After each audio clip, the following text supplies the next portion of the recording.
Thank you, Carl Ravitch. Next from Fenway Park in Boston, it's ESPN Sunday Night Baseball. Tonight, it's the Texas Rangers and former home run king Juan Gonzalez taking on the Red Sox and American League home run and RBI leader Mo Vaughn. It's the ESPN Sunday Night Game of the Week. Good evening, everyone, and welcome. I'm Sean McDonough, filling in for John Miller tonight, and it's great to have you with us for the final game of this four-game series. The Rangers have won 2 of the first 3, but that news has taken a back seat here in Boston. The off-the-field developments involving Boston's all-star first baseman Mo Vaughn. The slugger involved in some slugging on Thursday night after the ball game at a local nightclub. He suffered a bruised left eye. He has not played in the last 2 ball games, but Joe Morgan, he is in the lineup tonight. Well, the only problems he has had this year have been off the field, because on the field, Mo Vaughn has been the leader of this Boston Red Sox team. And you have to remember, they've only gotten 2 wins from Clemens, 6 home runs from Canseco, and Mark Whiten is in the minor league. So right now, I think Mo Vaughn deserves to be the most valuable player in this league. Meanwhile, the Texas Rangers contending with California in the American League West. As always, pitching a concern for Texas. Kenny Rogers, their ace, will get the start tonight. He's been pushed back 2 days because of some tightness in his left shoulder.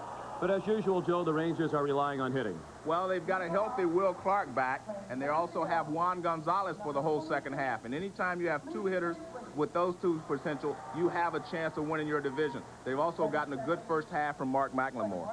Kenny Rogers on the mound tonight for Texas. He'll be opposed by veteran lefty Zane Smith. First pitch in a moment.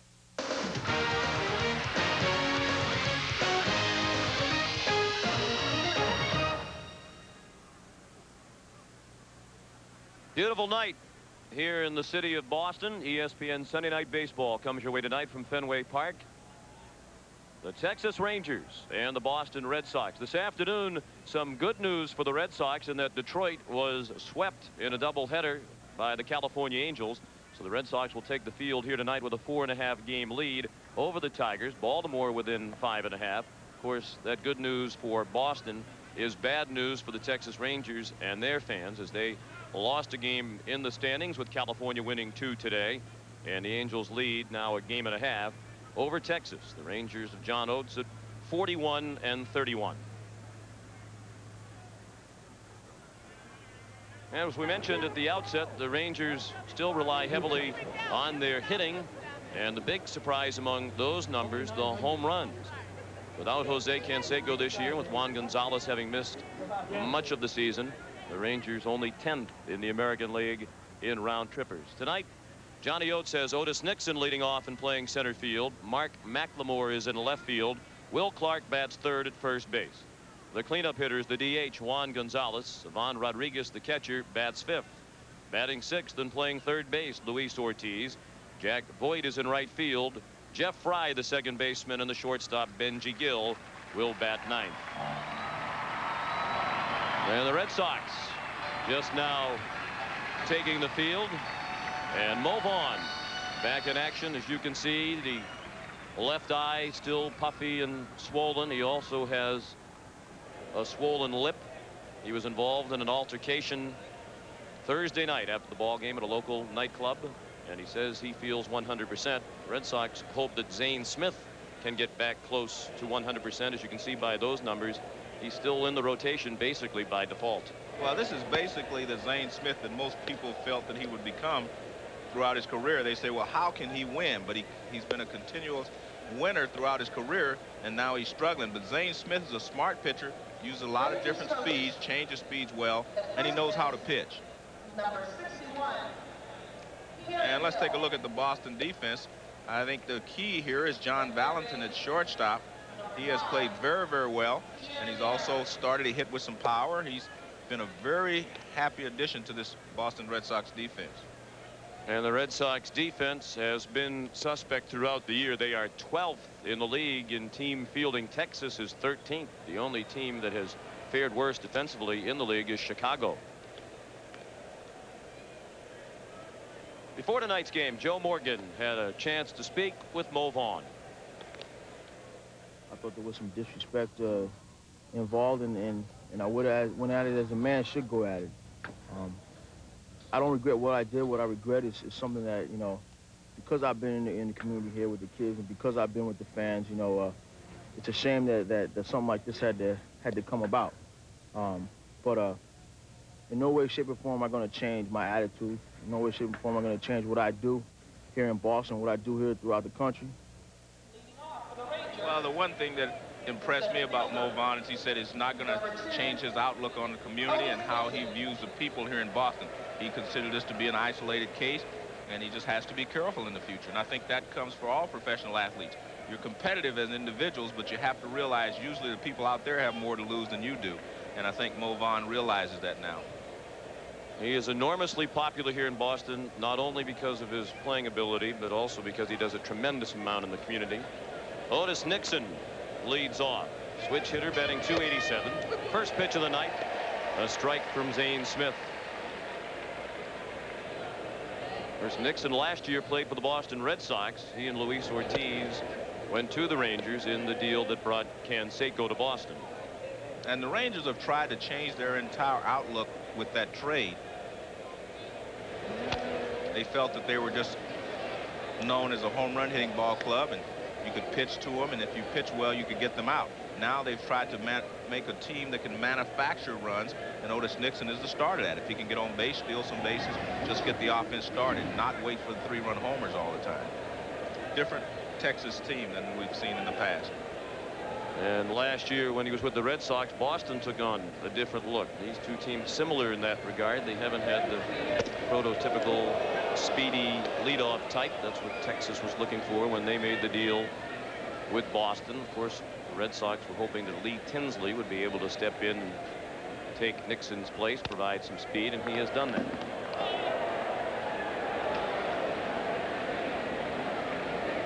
There you get a picture of Johnny Oates and Gonzalez on the left. Johnny Oates is a completely different personality than Kevin Kennedy, and we'll discuss that as the game progresses. You can see Johnny Oates in the background. That's kind of the way he is. That picture tells it all.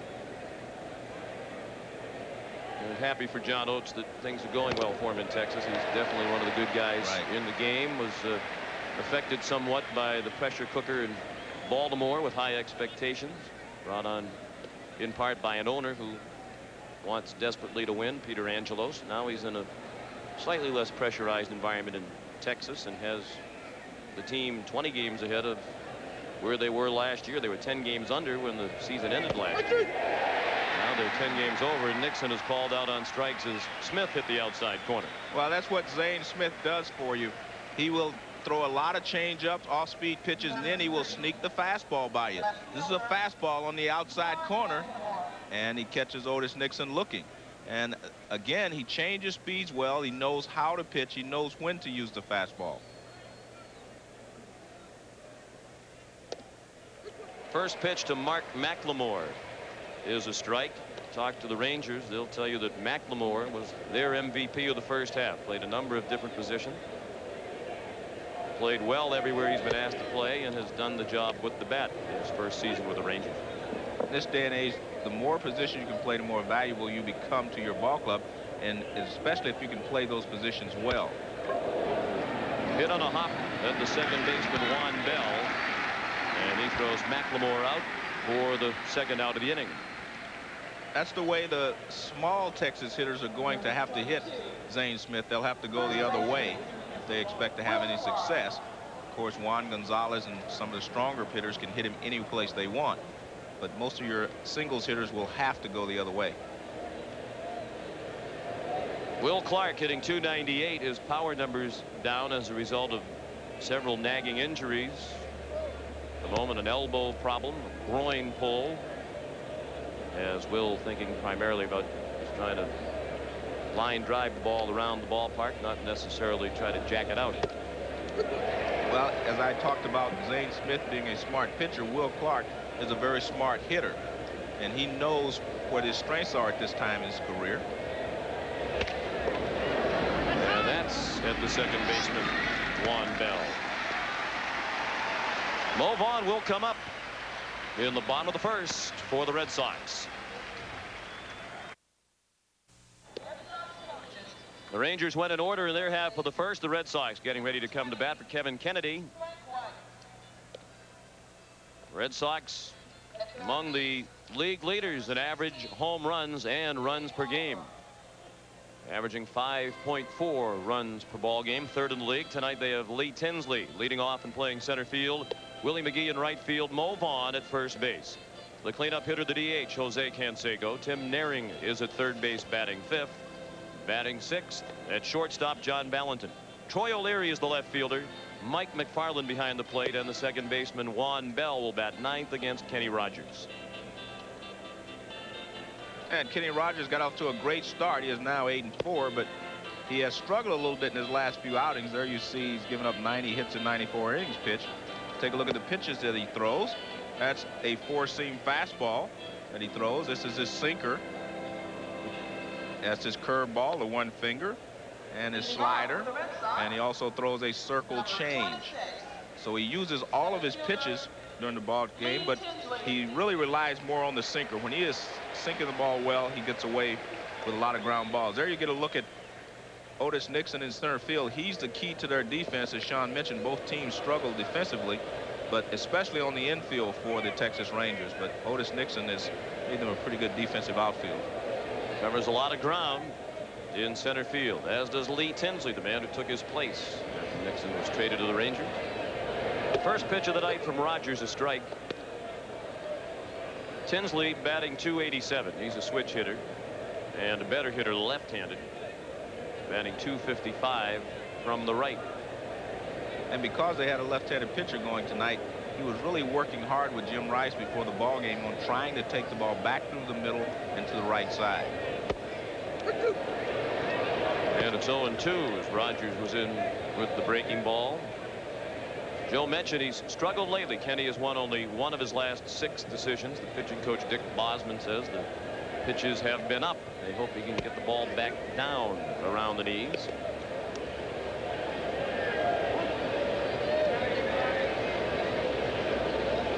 Got up to a great start, 7-2, and struggled in his last 5, as you mentioned. A little lob in shallow right. That will fall in front of Jack Boyd. Well, it's not pretty, but it works. And that's exactly what Jim Rice wanted him to do, is fight the ball off the other way rather than getting out in front, pulling the ball and hitting it off the end of the bat, hitting that little weak ground ball to shortstop. So he stays on this ball a little longer. See how long he waits. He doesn't try to pull it. You say, well, he flared it. That's true, but he did a good job of staying in there and hitting the ball. And they really do not put pitchers in the box score the next day, just the numbers, and he's 1 for 1. Box scores and scorecards in golf. No pictures. Yeah, no pictures. Willie McGee, one of the newest members of the Red Sox. This is a team now that has used 44 different players. And it'll be 45 when 20-year-old rookie Jeff Supan starts here tomorrow night against Kansas City for Boston. He is 20 years old, called up from Double-A today, and the Red Sox released left-handed reliever Derek Lilliquist. Strike, says Don Denkinger. And that really doesn't matter to McGee, because he will swing at some that bounce. He swings at anything. But McGee hits the ball where it's pitched. A lot of people do not give him credit for being as good a hitter as he is. If you pitch him away, he will hit the ball away. You throw him off-speed stuff inside, and he will pull you. Throw down to first. And you have to be alert on the bases when Pudge Rodriguez is behind the dish. Well, especially that tells you now, it tells you that his arm is feeling good. He's had a sore shoulder for last few weeks. Now he seems like he's throwing the ball much better.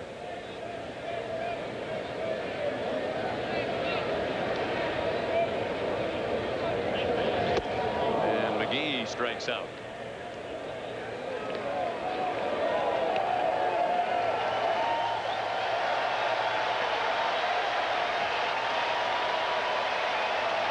Number 42, first baseman Mo Vaughn.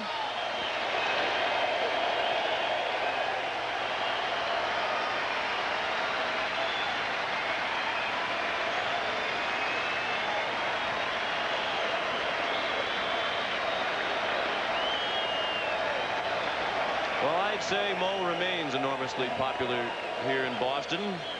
He was worried that some of his fans might have been let down by what happened Thursday night.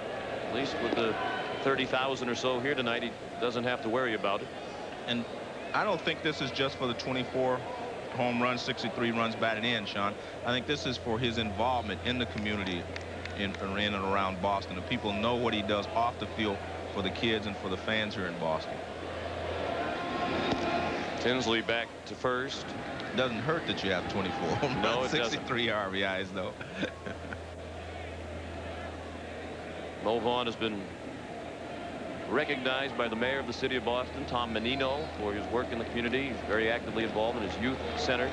Every winter he brings busloads of inner city youngsters to see the Nutcracker. He wants to expose them to the arts in addition to sports, and well, constantly preaching in the community the importance of an education. He's a product of Seton Hall University.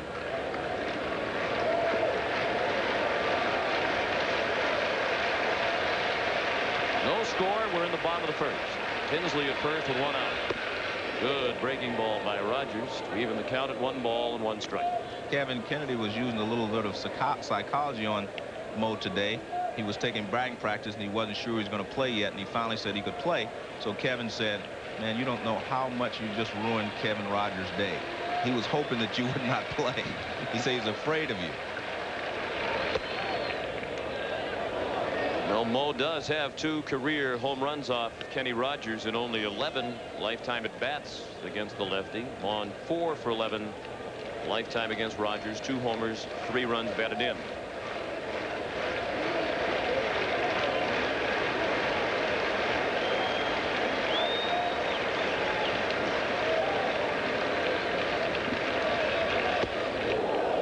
Good pitch there.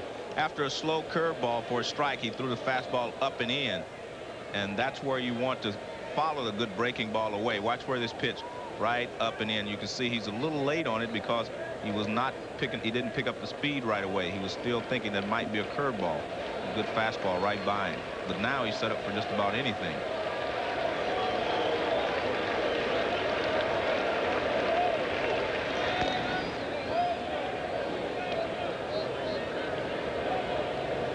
Tinsley has 12 steals. Rogers well aware of that as he's keeping an eye on the Boston center fielder.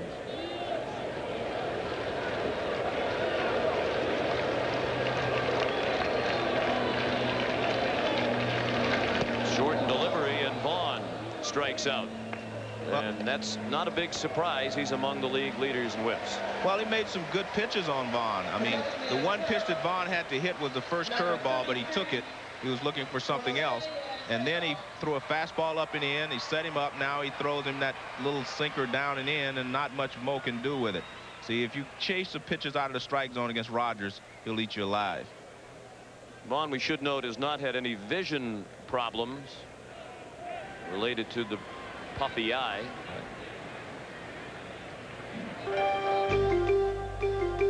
Couldn't play the last couple of days because it was swollen almost completely shut. Jose Canseco, the batter, 1 ball to count. 252 his average. He's only appeared in 35 games this year due to injury. And that may even points out even more how remarkable it is that Boston has this lead in the American League East. They have not received much help from Canseco. 2 wins from Clemens. Mark Whiten's in the minor league. And Mo Vaughn has really had to carry it just about himself. I mean, now you see what they've done with Canseco in the lineup with Vaughn. They have averaged a few more runs. Almost a run per game more when both are in the lineup, and I think that makes what Vaughn accomplished in the first half of the season that much more impressive. That for most of the first half, he had very little protection behind him without Canseco, with Mark Whiten struggling, and as you mentioned, on now to the minors.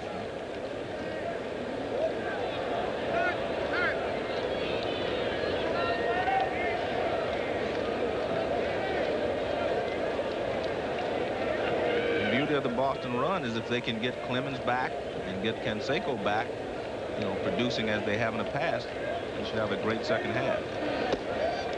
Close pitch called ball 3. Rogers didn't like it. Terry Kraft is the home plate umpire tonight. Don Denkinger at first, John Shulock at second, And Tim Cheetah has the plays at third.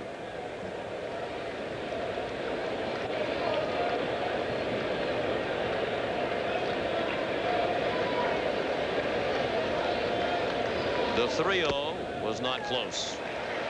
First walk thrown by Rogers. Boston with first and second and 2 down in a scoreless game in the first. Well, you do not expect him to throw a 3-0 strike to Canseco in that situation because there are 2 outs, and if Canseco is swinging, he could be able to, hit one out of here very easily. Now Tim Naehring, wondering with the disappointing season some of the Red Sox top players have had, why they're in first place. Naehring, one of the big reasons, among the league leaders in hitting throughout the season, now 6th with his .333 average.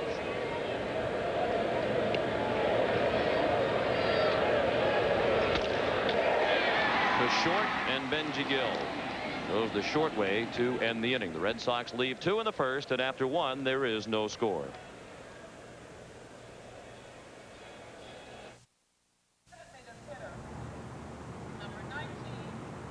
It's a beautiful night here in one of America's greatest cities, Boston, Massachusetts. You're looking at the Charles River, which separates the city of Boston from Cambridge. Across the river, Cambridge, the home of MIT and Harvard.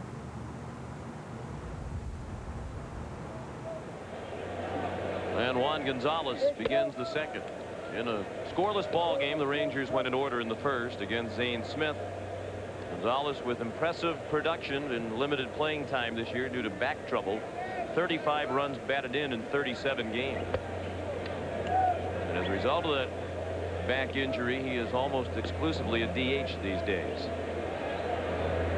Juan Gonzalez is one of the beautiful hitters in this league. We'll take a look at his home run chart. Most people think he hits a lot of balls straight away into right field, but look at that. In '93, he hit home runs to left field when he led the league. And Zane Smith with some self-preservation on the comebacker for the first out of the inning. But take a look at this. This is '93 when he led the league. He hits all those balls to left field, not a straightaway hitter as we think. And take a look at '95. Very similar. He's turned into a pull hitter. But I think that he starts out hitting a lot of balls to right center and center field. As the season progresses, he starts to pull the ball more. It's one of the things I've noticed about him. Last year, he was really psyched out by that deep left field fence at the ballpark at Arlington.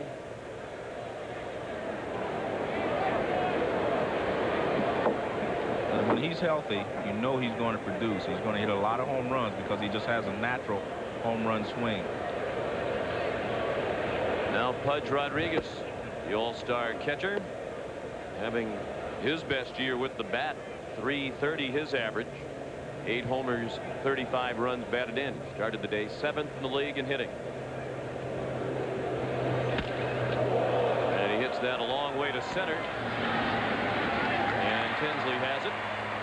They have to hit it a long way to center to get it out of Cozy Fenway, the deepest part of the ballpark. The triangle in center field measures .420. What a gorgeous night. Heat and humidity throughout the weekend. It approached 100 degrees the last 2 days here in Boston, but tonight 77 degrees at game time. Very low humidity, and the breeze blowing out toward left at 15 miles per hour. That last at bat showed you really why left-handers can be successful here, because they turn the ball over, pitch the hitters away, the right-handers, and they use the biggest part of the ballpark, which is center field and right center. Luis Ortiz up there with a count of 2-0. He was the other player who came to Texas from Boston in the deal that sent Canseco to the Red Sox. Ortiz tuning these days at third base with Mike Pagliarulo in the absence of Dean Palmer. Lost probably for the season with torn bicep. I think that's one of the good things about not having that muscle. You don't have to worry about tearing it. A lot of strange injuries to players this year, though. A lot of rib cage muscles being pulled, swinging the bat. Ron Gant pulled a muscle when he fouled a pitch off. Usually when you swing and miss, that happens. Ortiz, a line drive caught by Vaughn.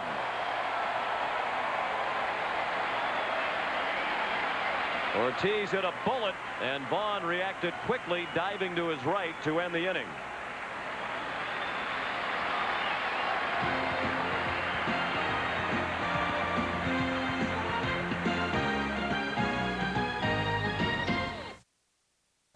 Welcome back to Fenway Park. Sean McDonough with Joe Morgan. I guess we saw with that last catch that there is nothing wrong with Mo Vaughn's eyesight. You're right. Maybe it is when he's in the batter's box, but not in the field, because he made a great catch there. He reacted very quickly to that ball. And it got Zane Smith out of the inning. 1-2-3. The line drive hit by Ortiz. Beautiful diving catch there by Mo Vaughn. And the first pitch of the second swung on and missed by John Valentin. Valentin got off to a great start, but he has been slumping over the last month. The average has dipped to 278. He was above 300 for more than a month this year. He's had some nagging injuries, a knee problem. He's also hit in the head by a pitch from Tim Belcher. Caused him to miss some action. Well, that pitch right there shows you why he's struggling a little bit right now, Sean. His top hand just rolled right over that fastball down the middle. And that's what Jim Rice was telling him. He said, you're trying to pull the ball too much, rolling your top hand. Watch his top hand. Just roll right over. Look at that. See, that's not the way you attack a pitch down the middle. But he's been trying to pull the ball too much, getting out in front. So Jim Rice has been trying to make him stay back through the middle of the diamond with the ball. And truthfully, it hasn't worked the last couple of weeks.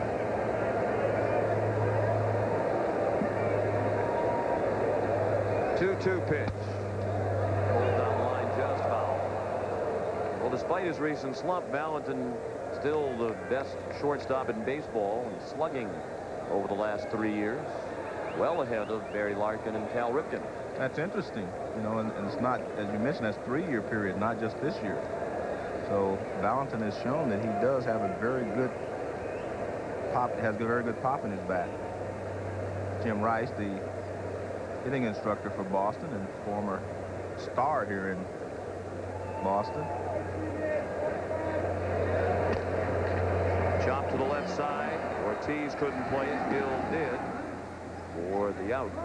Good communication there by the shortstop and the third baseman, because that was going to be a more difficult play for Ortiz if he would have caught it running away from first base. But Gill called him off and made a good play. Made it easy. Troy O'Leary.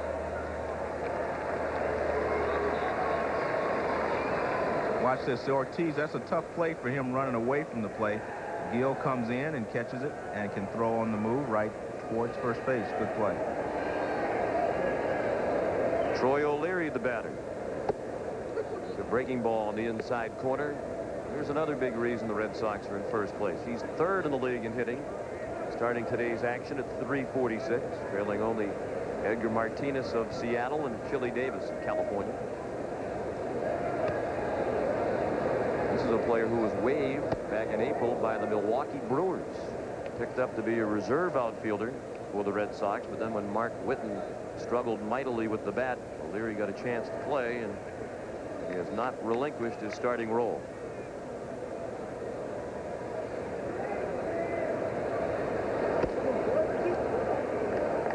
One and two now on O'Leary.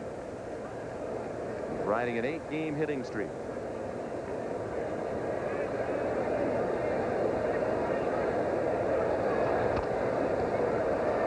Rogers quickly off the mound. He flips to Clark for the second out. We're in the second, and there is no score. Well, when Rogers gets the ball down, as he has the last 3 or 4 hitters, then he's very effective. But we mentioned earlier that he has been struggling because he's been getting his fastball up.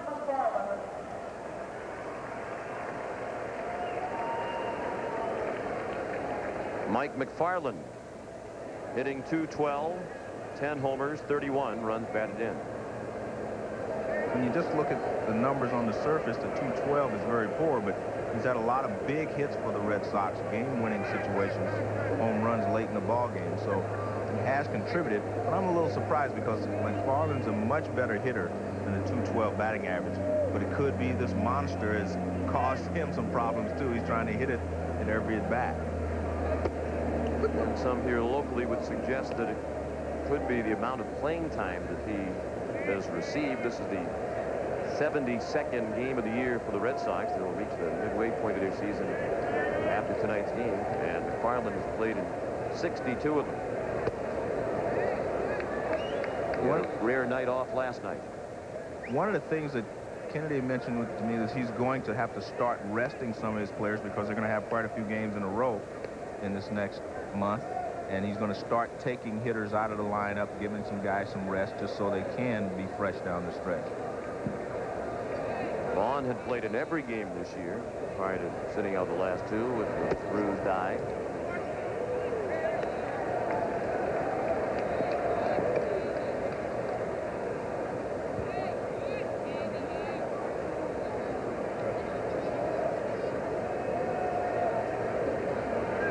Now the 2-1.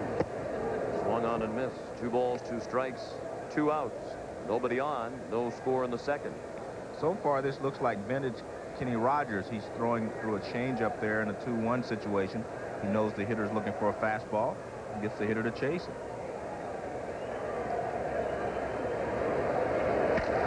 Hammered down the left field line. Laid off the wall by McLemore. McFarland speeding towards second, if you can call that speeding. And he has the first extra base hit of the ball game. That was speeding for McFarland. Yeah, he knew he had to hurry or it would be close.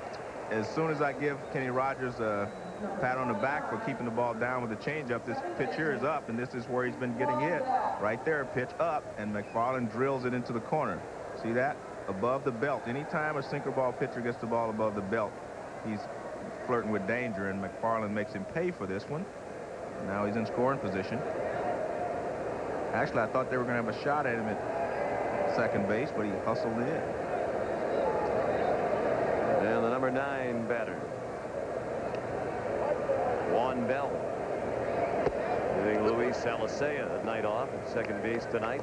Bell making just his second start of the season for the Red Sox. Called up from their AAA team in Pawtucket, Rhode Island. There's Luis Alicea. Bell was impressive in his only other start. He hit a home run in Minnesota.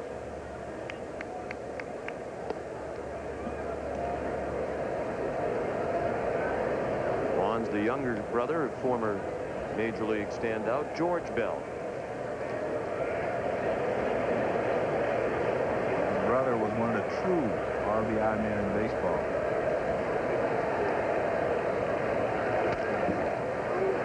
Bounce down to third, and Ortiz throws him out. After 2 in Boston, no score.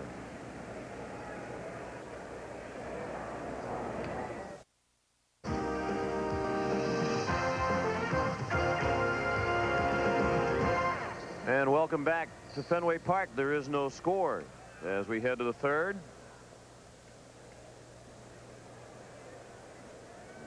Saw a view of Fenway Park from the Prudential Center, second largest building in downtown Boston at 52 stories. And Jack Voigt leads off. He's in right field tonight. Jeff Fry and Benji Gill to follow against Zane Smith. Smith has pitched 2 perfect innings. A little help from Mo Vaughn last inning when he snared the line drive off the bat of Ortiz. Smith's been doing a lot of extra work on the side in the bullpen with pitching coach John Cumberland, Kevin Kennedy, the manager, trying to get him to release the ball from a higher release point. He's been dropping down too much, they feel. Well, if he gets it up on top a little bit more, it'll be a little more deceptive. You get a little more pop on the fastball. Close pitch called the ball.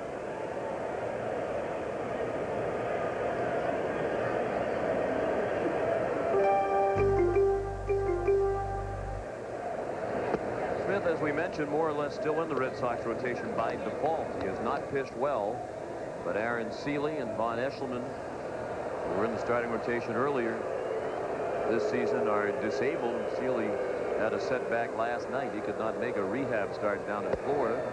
Had some tightness when he tried to warm up. And there's John Cumberland, the pitching coach, trying to put this starting pitching rotation back together. If the Red Sox have a concern, it is about their starters. Wakefield's been great throughout, but Hansen has struggled lately and is bothered by a bad elbow. Clemens has been just another pitcher. And Zane Smith as you can see by those numbers, has not fared well at all this year. Jeff Supan, a 20-year-old right-hander, called up today, will start tomorrow against Kansas City.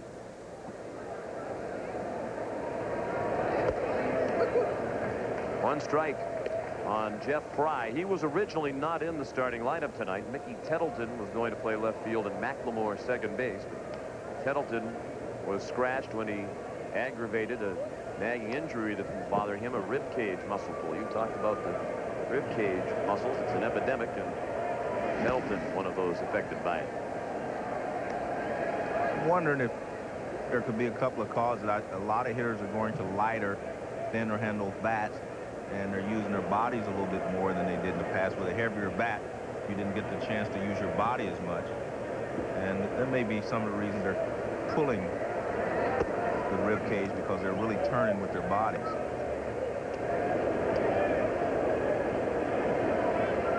Fry, another of those players who spent some time on the disabled list this year. As a matter of fact, he just came off the DL on July 6th.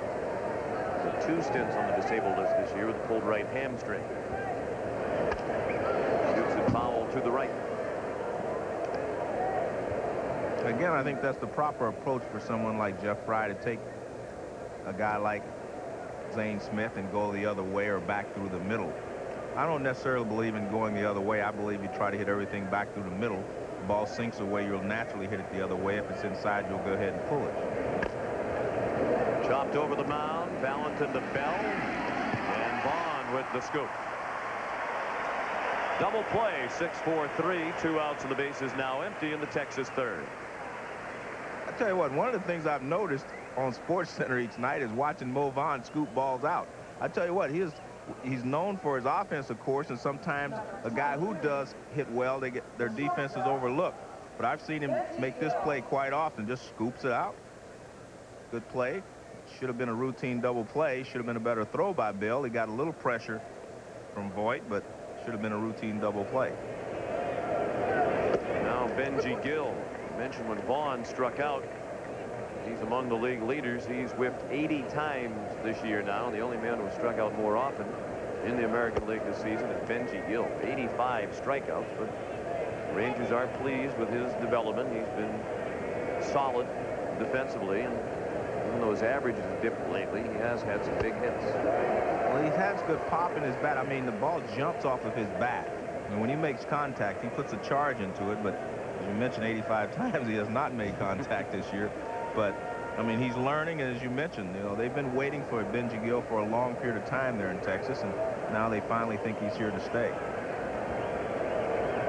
He's not had a hit in this series. He's 0 for 10.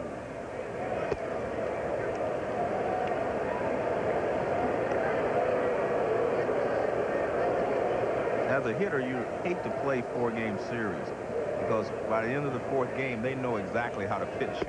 They know exactly what to do. You know, if you play a 3-game series, usually you can get in and get out of town, maybe get a couple of hits and keep going. But if they find a weakness, I mean, they bury you for 4 days.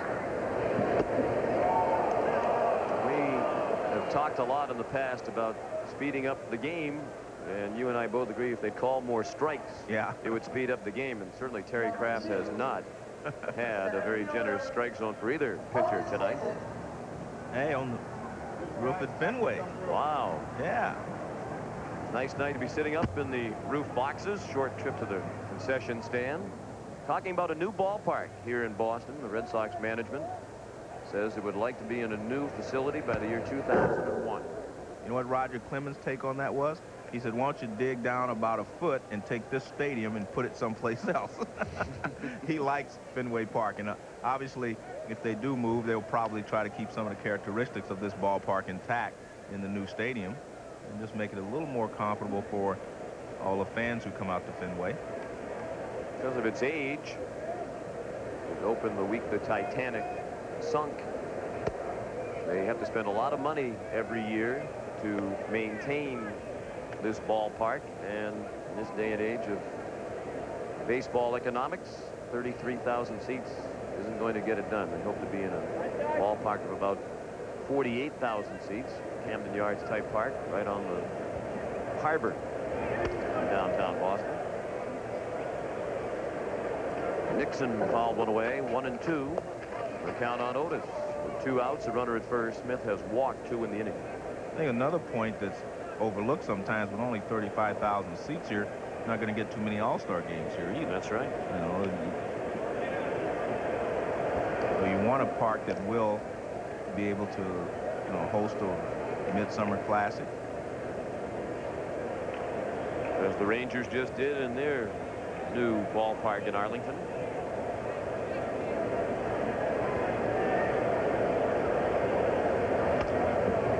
Two is fouled away. Obviously, a raging debate here in Boston about whether Fenway should be preserved or replaced. A lot of great memories here. Great tradition here at Fenway. You provided one of the worst. Yeah. Talked about flares earlier, but I know yours was a line drive that went out there in the center field. Remember the box score. Remember the box score. That's right. To win the World Series, the latest World Series ever, many believe, in 1975. Tried to barehand it with Nixon running. He couldn't come up with it. And on to third goes Benji Gill. I hate to say this, but I hate that play where an infielder tries to barehand the ball that is moving as quickly as that one was. If it's almost stopped, I think it's a good play. But to barehand it and let the ball go through like that, that should be a hit and an error, because he let Nixon he let the runner at first base go all the way over to third base, Benji Gill, and so it should have been a hit and an error. And that's what it is. Okay, good. Well, not good, but that's the way it should be scored. The first hit for Texas. Mark McLemore with a chance to give the Rangers the lead. There is no score in the third. McLemore bounced to second in the first inning. And for all young infielders, I believe you have to catch the ball before you make the play. Make sure you can catch the ball. I mean, if you're adept at barehanding the ball, okay, but I think it's a much tougher play. 10th error of the season committed by Valentin. These two teams have an Achilles heel, and they have a couple in common. Fielding, one of them, and starting pitching, another concern at the moment.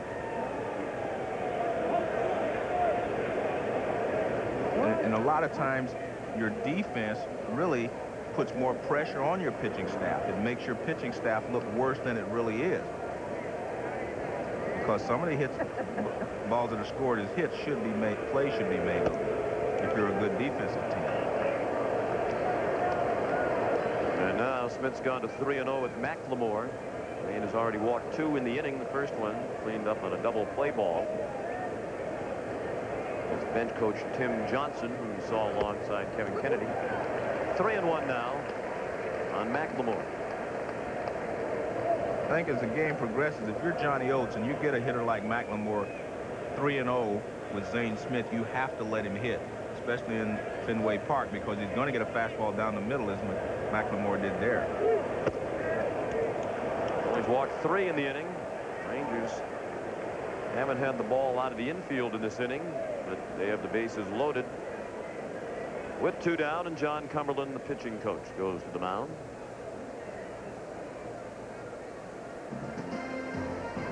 Next Sunday night, John Miller returns, and you'll see Cal Ripken, now just 49 games away from tying Lou Gehrig's record streak, against Gary Gaetti, who's having a great comeback season for the Royals.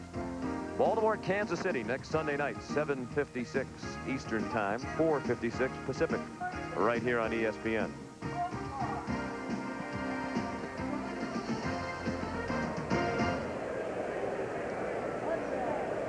Bases loaded. Benji Gill at third. Otis Nixon at second. And Mark McLemore at first. Will Clark the batter. Took an off-speed pitch to strike one. He bounced to second, ending the first. He's familiar with Smith, the two of them having spent most of their careers in the National League. In fact, this is Smith's first year in the American League, and that is a base hit over the head of Valentin. 2-run score, and the Rangers lead 2-0. And that's what I said in the first inning. Will Clark's a very smart hitter. He knows that Zane Smith is going to stay away from him, so he hits a little line drive over shortstop and drives in 2 runs. Very smart hitter. Number 19. His pitch is down and out over the plate. You see Will Clark doesn't try to pull it. See, he almost throws it out there. Watch his bat and arm. See, everything is going toward left center field. He did not try to pull the ball, didn't try to hit it that hard, actually. Just serves it out over shortstop for 2 RBIs. First and third now for Gonzalez. Took a strike of the knees. He had a bullet back to the mound that Smithfield didn't throw him out last inning.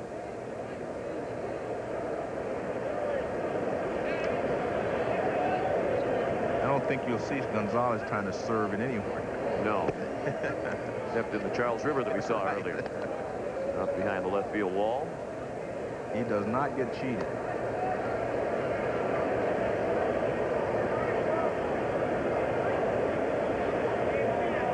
Had only given up 12 walks in 60 in the third inning moving into tonight. He walked 3 here in the third. Like Kenny Rogers, he's none too thrilled with Terry Kraft's strike zone tonight. Had 29 walks in 228 innings. 91. In the air, deep right center. McGee at the wall, can't get it. He goes into the bullpen with the ball. And it's a 3-run homer for Juan Gonzalez.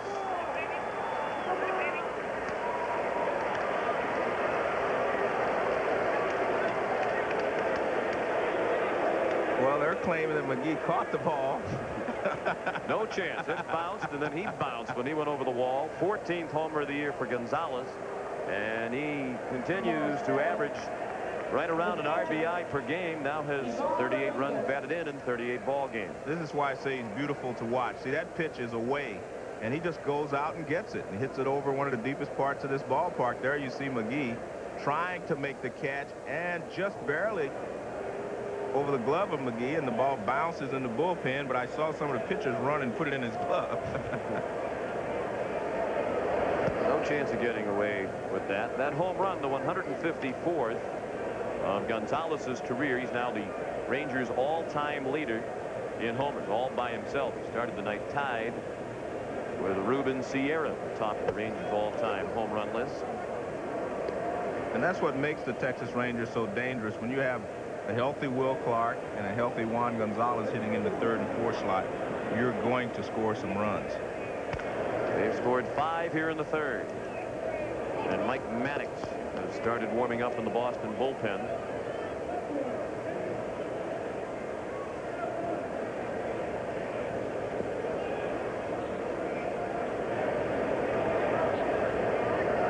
Fifth pitch of the inning by Zane Smith, grounded down to first. Mo Vaughn makes the play himself to retire Rodriguez. But the Rangers get 5, highlighted by the homer by Juan Gonzalez. Lee Tinsley. Texas Rangers took advantage of 3 walks thrown by Zane Smith, and they got a 3-run homer by Juan Gonzalez, and they lead 5-0 as Boston comes to bat in the third. Top of the order, Lee Tinsley leads off against Kenny Rogers. Swing and a miss for strike 1. Tinsley looped a single to right, opening the Boston first.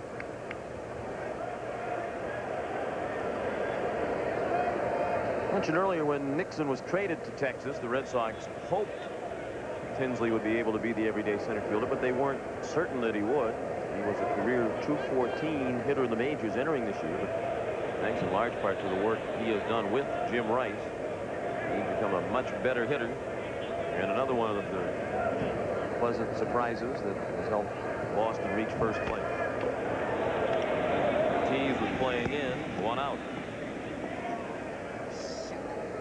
I want to show you why I think Juan Gonzalez is just such a fine home run hitter.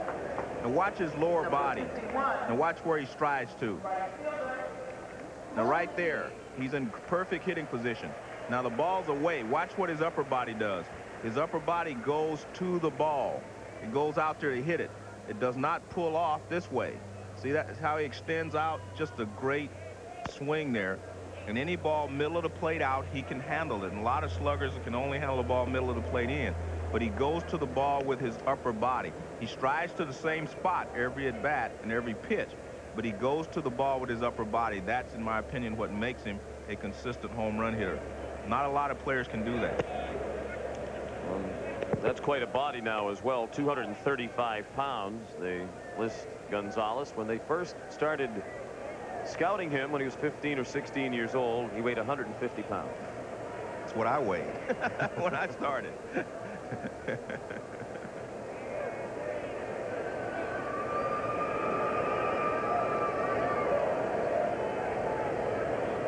The 1-1 to Willie McGee is chopped foul into the Texas dugout. Well, the Rangers trying again tonight to get 11 games above the 500 mark for the year. They lead Zane Smith 5-0. 10 games above the high water mark this year for the Rangers. And this is their 6th try to go 11 games over. Rogers tied up McGee with the inside fastball at 90 miles per hour. And McGee has whiffed twice. And here comes Mo Vaughn again. Well, Mo Vaughn was pitched perfectly in the first inning by Rogers. That pitch there down and in after a curveball had set him up away. So we'll look to see if Rogers continues that pattern. Curveballs away and sinkers back in.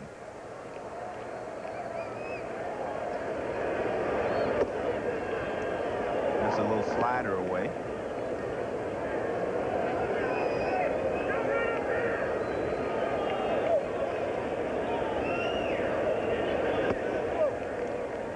So he stays away, and then I think he'll have to come in after he sets him up away. But now with the count 2-0, everything is in Mo's favor. So we'll see how he throws him now. It's easy to pitch when you're ahead in the count. 2-0 is bounced to second, gobbled up by Fry, and Rogers has his first 1-2-3 inning. After 3, 5-0 Texas.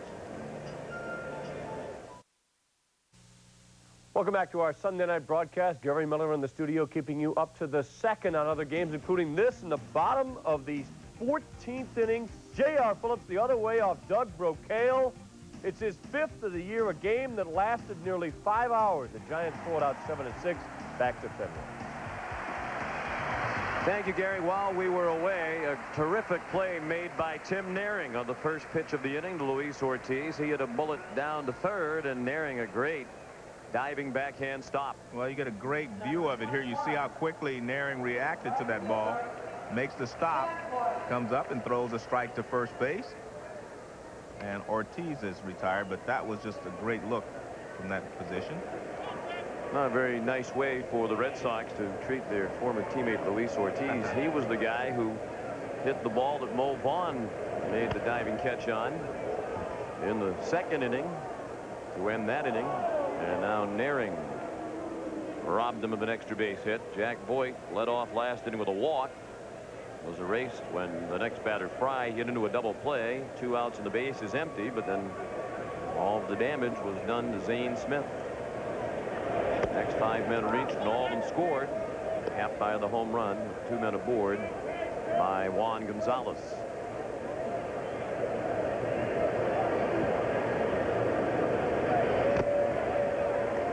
Foul tipped into the mitt of McFarland. Voigt, former Baltimore Oriole, came along with the new manager, John Oates. Doug Melvin, new GM from Baltimore to Texas. Housekeeping there by Terry Kraft. There's a donut. Batting donut. Yes. Not just a regular, not an eating donut. No, if it was an eating donut, several members of our crew would have run on the field to try to pick it up. And in case they haven't seen a donut, that's what you put on the end of your bat to get loose when you're in on-deck circle. It's a little circle, a little red circle. No swing, says Don Denkinger, and the count is full on Voigt. There's a donut. On the left is the red donut, and on the right, and actually the tape job is a donut too, of some sort. Down to Naehring again. He knocked it down and got it to first in time to get Voigt on a close play.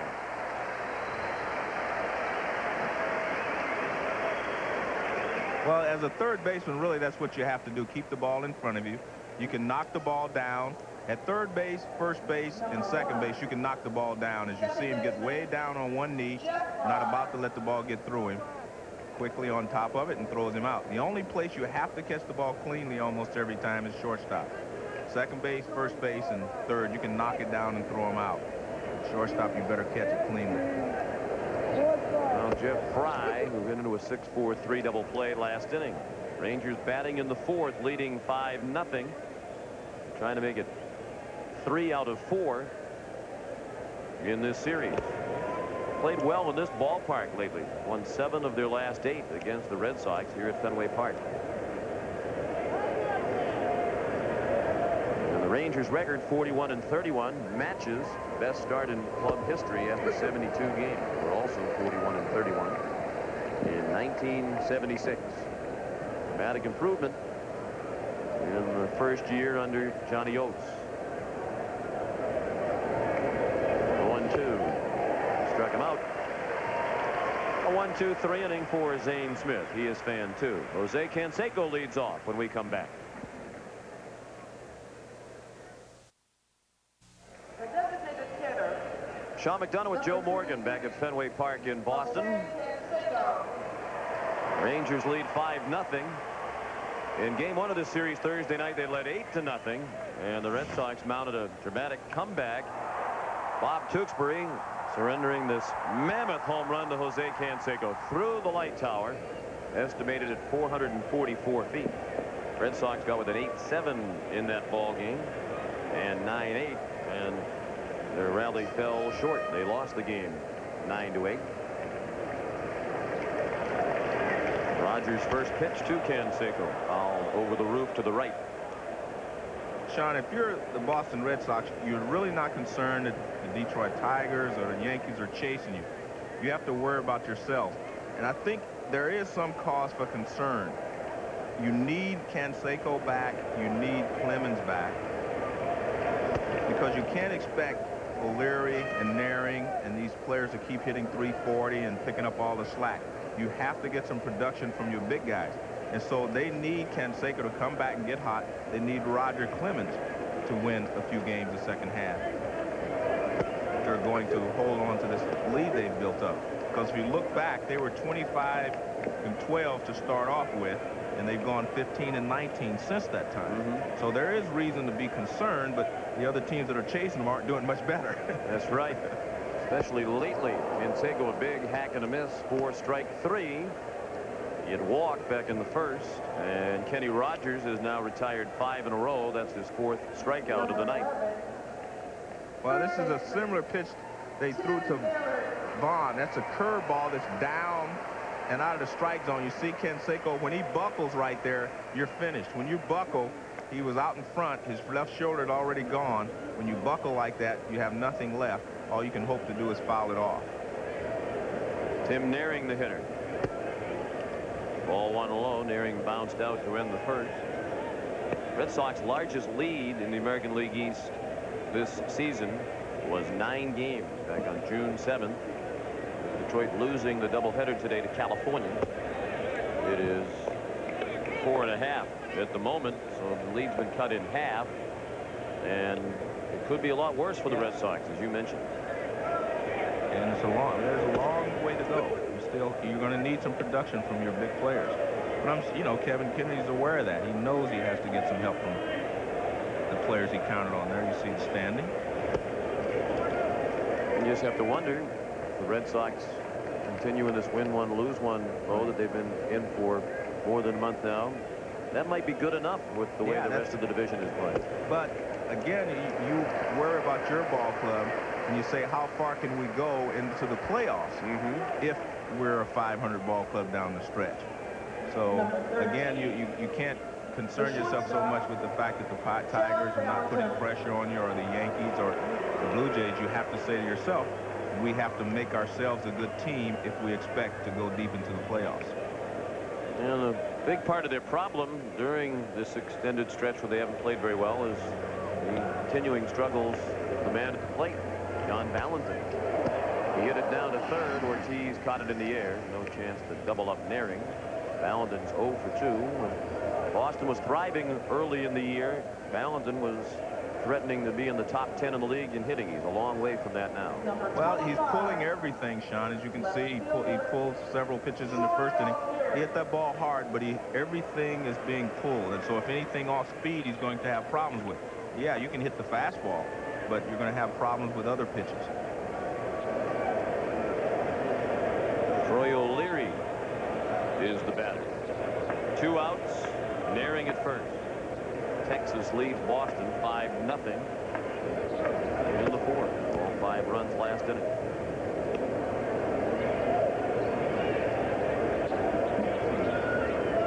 Ranger fans got a lift last night from the performance of Kevin Gross. It seems like he is finally starting to come on, and it would be a big boost if Rogers could get back on track. The Rangers management has said that they will spend the money to go out and get another pitcher if they need to bolster their staff down the stretch. Tom Schieffer, the club president, says it's time for this franchise to win.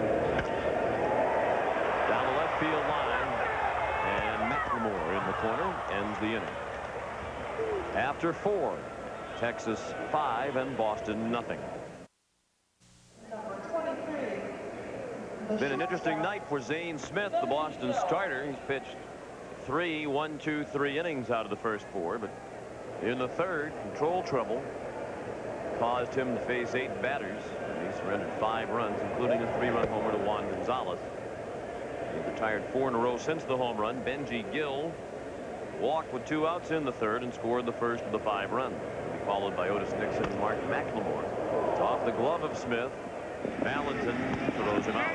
1-6-3 if you're scoring. Good play there by Valentin. That was not as easy as it looked because he had broken toward the center field behind second base, and the ball was deflected. And actually a good play by Zane Smith to get a glove on it and slow it down. You see Valentin had started. Now he has to play the hop. He gets a big hop, but he has to show that he does have a strong arm from that deep. Good hustle there by Benji Gill.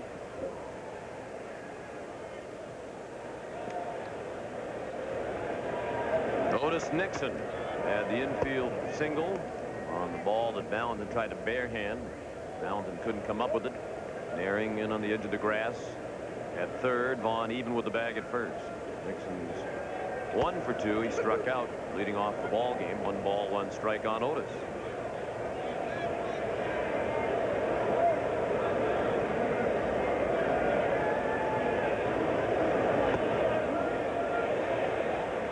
Strike. Otis played, of course, for the Atlanta Braves, still makes his home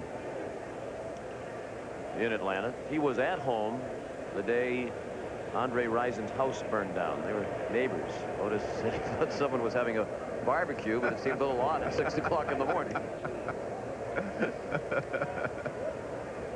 Oh, well. Funny things do happen to athletes, I guess. Yes. Not funny if you're Andre Rison. No. Or his girlfriend, I guess. Full count now on Nixon. I guess the question is, did Nixon go over and try to put out the fire? I don't think so. That should be the question. Off the end of the bat, charged by Bell. 2 down. We hope you'll join ESPN this Thursday and Friday for coverage of the British Open from the Old Course at St. Andrews. We'll have live coverage at 9 a.m. Eastern Time and tape-delayed coverage at 4 and 7:30 p.m. Eastern. It's the British Open Thursday and Friday right here on ESPN. Folks on the bleachers always know where the camera is when it's pointed at them. Mark McLemore bounced to second in the first, walked and scored on the Gonzalez home run in the third. Line and caught by Naring. Another 1-2-3 inning for Smith. He said 4 out of the 5 go 1-2-3.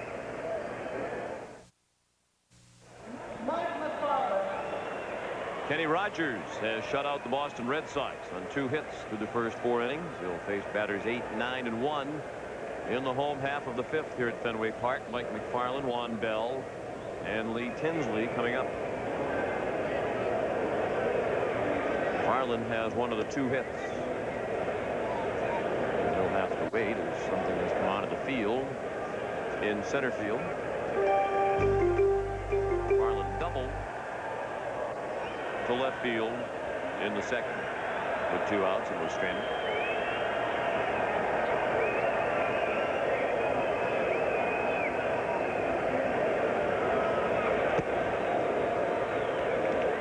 We're talking about these 2 teams with a similar problem, lack of dependability in the starting rotation. Rogers having a nice start tonight. Tough to grade Zane Smith's start other than the 1 inning.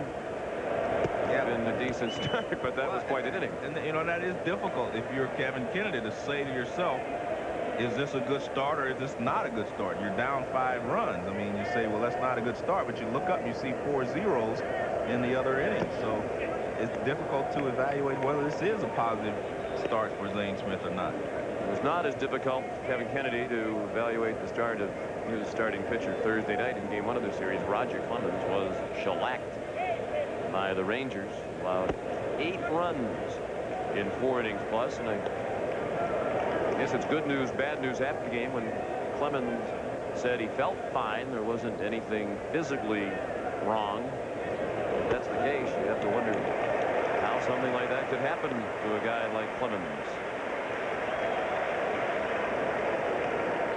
Included in that line was 4 home runs hit by the Rangers. High fastballs all by Gonzalez, Rodriguez, Greer, and Rodriguez again. I mean, you do not normally see Roger Clemens' high fastball get hit that hard. That is usually an out pitch for Rogers, a high fastball, but he apparently does not have the same hop on his fastball up in the strike zone as he has in the past. Pitch in the dirt to Bell, and McFarland moves to second. A walk and a wild pitch, and the Red Sox have a runner in scoring position with nobody out in the 5th inning. Well, Rodriguez got his body in front of the ball, but it bounces away, and because this is a slider in the dirt, it hit off the end of his glove. Actually, his body was in front, but he comes up, and really not much of a chance to get McFarland, speedy McFarland. Yes. We've seen his speed twice tonight. On the double, and now moving from first to second on the first wild pitch of the night, thrown by Rogers. Time call. That start Thursday night, by the way, was the first time in Clemens' career that he had given up 4 home runs in 1 outing. And scouts here Thursday night had him on the gun in the mid to high 80s most of the night. He used to be consistently in the mid 90s. And talking with Dan Duquette, Red Sox general manager, before the game tonight, he said Roger, if the velocity isn't going to come back, is going to have to make some adjustments to deal with the reduced velocity. Well, I guarantee you that he's going to have to make some adjustments, but he's also capable of making those adjustments. Roger Clemens has never been just a pure thrower. He has always really known how to use his other pitches. I think now he will just have to go to those other pitches a little more often, and that will make his fastball quicker again. So I expect Roger to win a lot of ball games the second half. I mean, he's too good a pitcher not to make the proper adjustments. Plus, he went to the University of Texas. That makes him smart enough to make the adjustments. Of course, maybe for the benefit of... Yeah, he would like that, Roger. Yes. Roger was booed lustily when he was removed from that game Thursday. Fans are a little bit restless as he has struggled throughout the season. But we have to be honest about the fact that he was injured. He was in spring training. He missed some spring training. We know it was already a shortened spring training, so it has not been a normal season for Roger. Good breaking ball by Rogers to strike out Bell for the first out of the inning, and that's 5 strikeouts now for the all-star left-handers.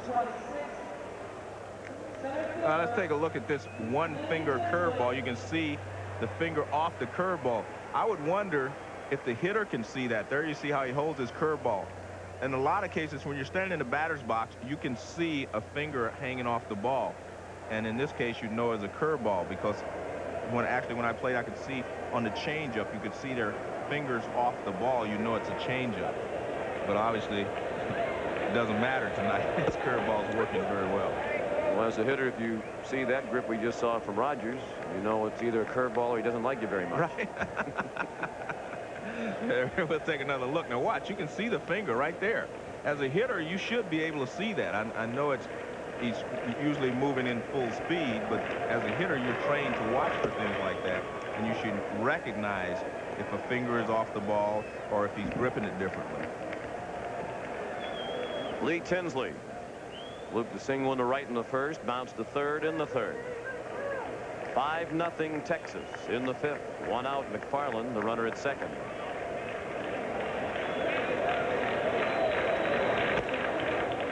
Chopped to short, and Ben Begill with plenty on the throw for the second out. On the play, McFarland moved to third. I want to correct something too. I said that was Rusty Greer to hit that home run on third. That was Paliarulo hit the home run, not Rusty Greer. And you better correct it around here because Paliarulo is from this area. Oh, okay. Relatives and fans nearby. But they were happy he hit it against Rogers? Yes. Well, I think they probably were. Oh, okay. Being loyal family members. I grew up in Medford, which is just north of Boston. Willie McGee has struck out twice, both times swinging. Good swings resembling that one. Well, he has not been getting strikes. He's been swinging at bad pitches. Willie McGee is a bad ball hitter. He will swing at a lot of bad pitches. But he's having more problems than I've seen against Rogers tonight.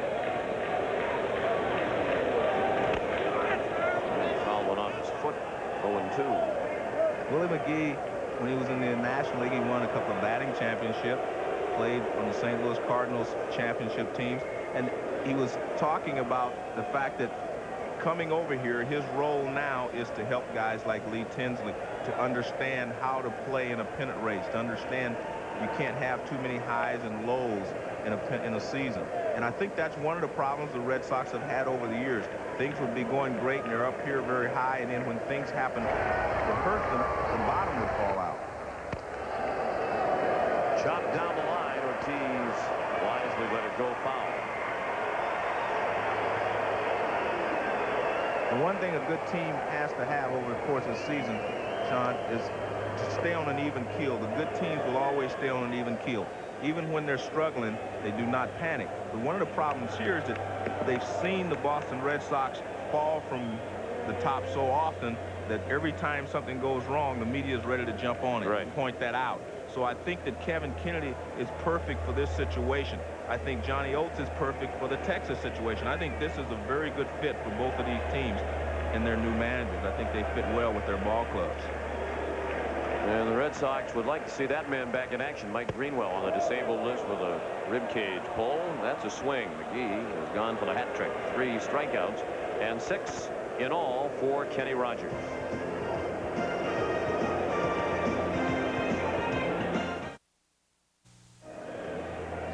Sean McDonough, Joe Morgan at Fenway Park in Boston. Final game of a 4-game series between the Red Sox and the Rangers. And Texas has a 5-0 lead as the Rangers come up in the 6th. Again, Zane Smith. Will Clark 1 for 2. He singled in the left center to drive it in 2 runs, then scored when Juan Gonzalez followed with a 3-run homer. Those two will start the inning, and then Ivan Rodriguez. Big bats coming up against Zane Smith. Set down 7 in a row since the home run by Gonzalez. We've seen 2 different Will Clarks. The first inning, he tried to pull the ball, and then when he had runners in scoring position, he just served a little line drive over shortstop. And now he looks like he's back to trying to pull the ball. You can tell by his stride, he makes a bigger stride when he's trying to generate more bat speed and more power. And when he's just trying to go the other way, he just kind of stands there, takes a shorter stride, and cuts down on his swing. Yeah, see, he's trying to jerk the ball now. But that's good. I mean, I think you should be able to make adjustments. Get the bases loaded. You need a 2-out RBI single. You take a single to left field. See how big the stride is and long swing. That's a more powerful swing there. He's attacking the ball there, whereas before he was just trying to get a single to left center, and he did so.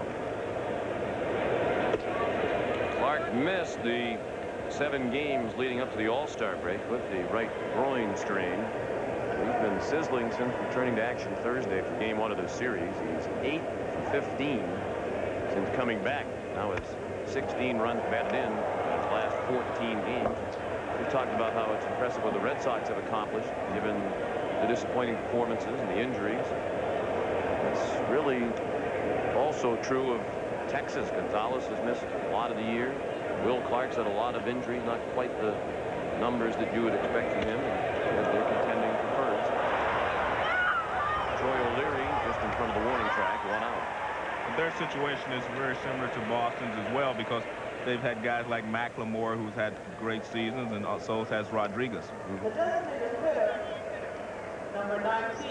Now Juan Gonzalez, who in his last at bat in the 3rd inning took Zane Smith and Willie McGee into the bullpen and right. A 3-run homer. Gonzalez is 14th of the year in just 38 games.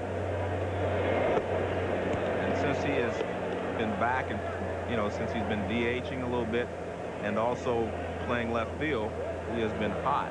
There you see he's the leader and home run leader for the Texas Rangers, passing Ruben Sierra with his home run tonight. He's homered in 4 of his last 5 games. This was Zane Smith, who was on the mound when Mark McGwire earlier this year hit 3 home runs in a game at Fenway Park. One of them estimated in that tail of the tape at 463 feet. Just like we used to hit them on the golf course.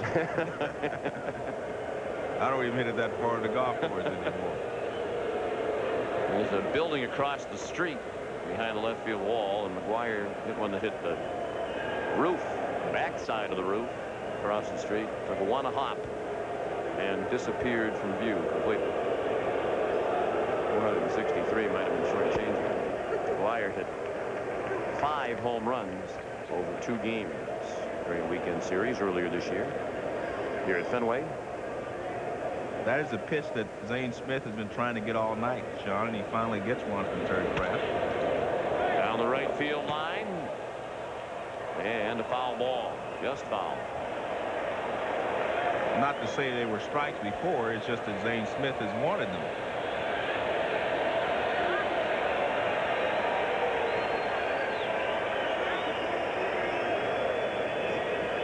Watch Gonzalez. We talked about how he tries the same place, but then he goes with his upper body. I mean, that is not a great swing, but it's great fundamentals in that he went to the ball. He did not pull off. A lot of hitters will pull their left shoulder out, and they'll miss that pitch completely. He just went the other way and fouled it off.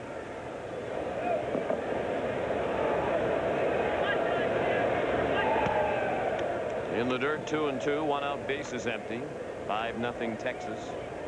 In the 6th, almost as many home runs as singles this year for Juan Gonzalez. This is a shortened season due to the labor problem, and shortened even more for Gonzalez because of the back injury that had him out of action. That's a strike, said Don Denkinger, quite emphatically. And it's a strikeout of Gonzalez. Well, without you watching in slow motion, I thought he swung as well. We'll take another look.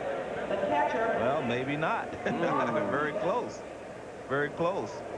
Let's take a look. Actually, he had good control of that bat, so I was fooled. I was fooled myself. I'm not looking for first base, but I was fooled because I actually thought he went as well.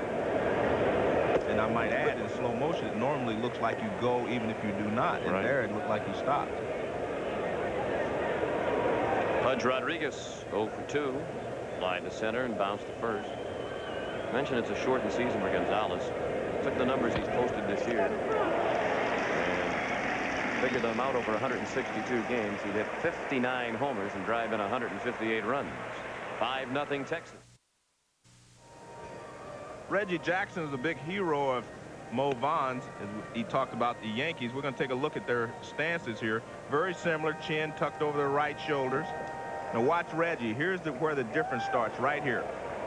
Right there. Watch it. See, Reggie's hips have started to clear out of the way because he has a longer swing. Takes him a little more time to get through.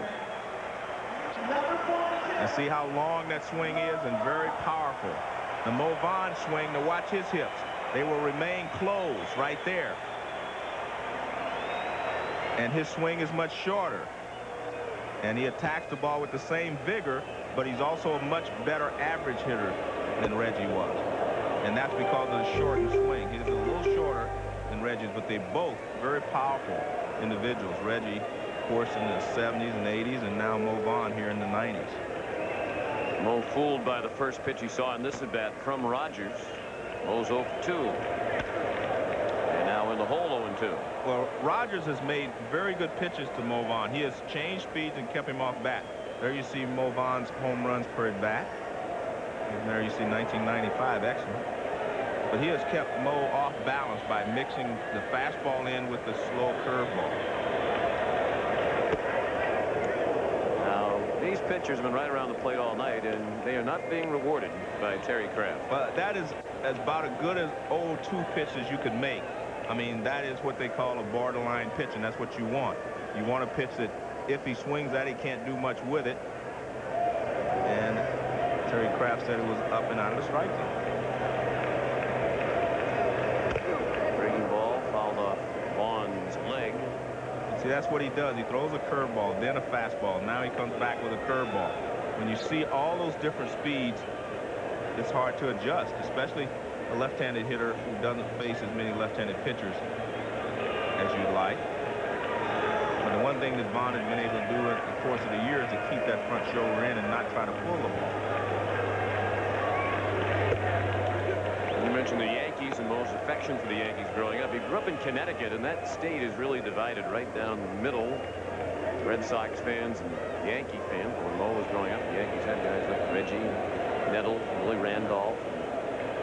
Mo was a diehard Yankee fan. Shoots that out of play to the left. And one thing to note here, too, is the reason I say Rogers is pitching him very well, is that the fastballs that he's throwing are all in tight. He's not missing out over the plate. If he gets one out over the plate, Mo can handle it. But he is keeping the fastball in under the hands and getting the breaking ball out over the plate. This is pitching very well against Mo. He missed inside. Full count. Normally with a 5-run lead, you say, well, I don't want to walk anyone with Canseco coming up next. And this is the leadoff hitter, so you would normally throw a fastball. But you never know what Kevin Rogers is thinking out there. He whites off. And his 3-2 is low. Vaughn draws a leadoff walk. The third walk, maybe the fourth walk, issued by Rogers. He was only given up 2 hits. Well, apparently Rodriguez called for a fastball, and he wiped him off to get to the breaking ball. Jose Canseco walked in the first, struck out swinging in the fourth. We're in the 6th, and the Rangers lead 5-0.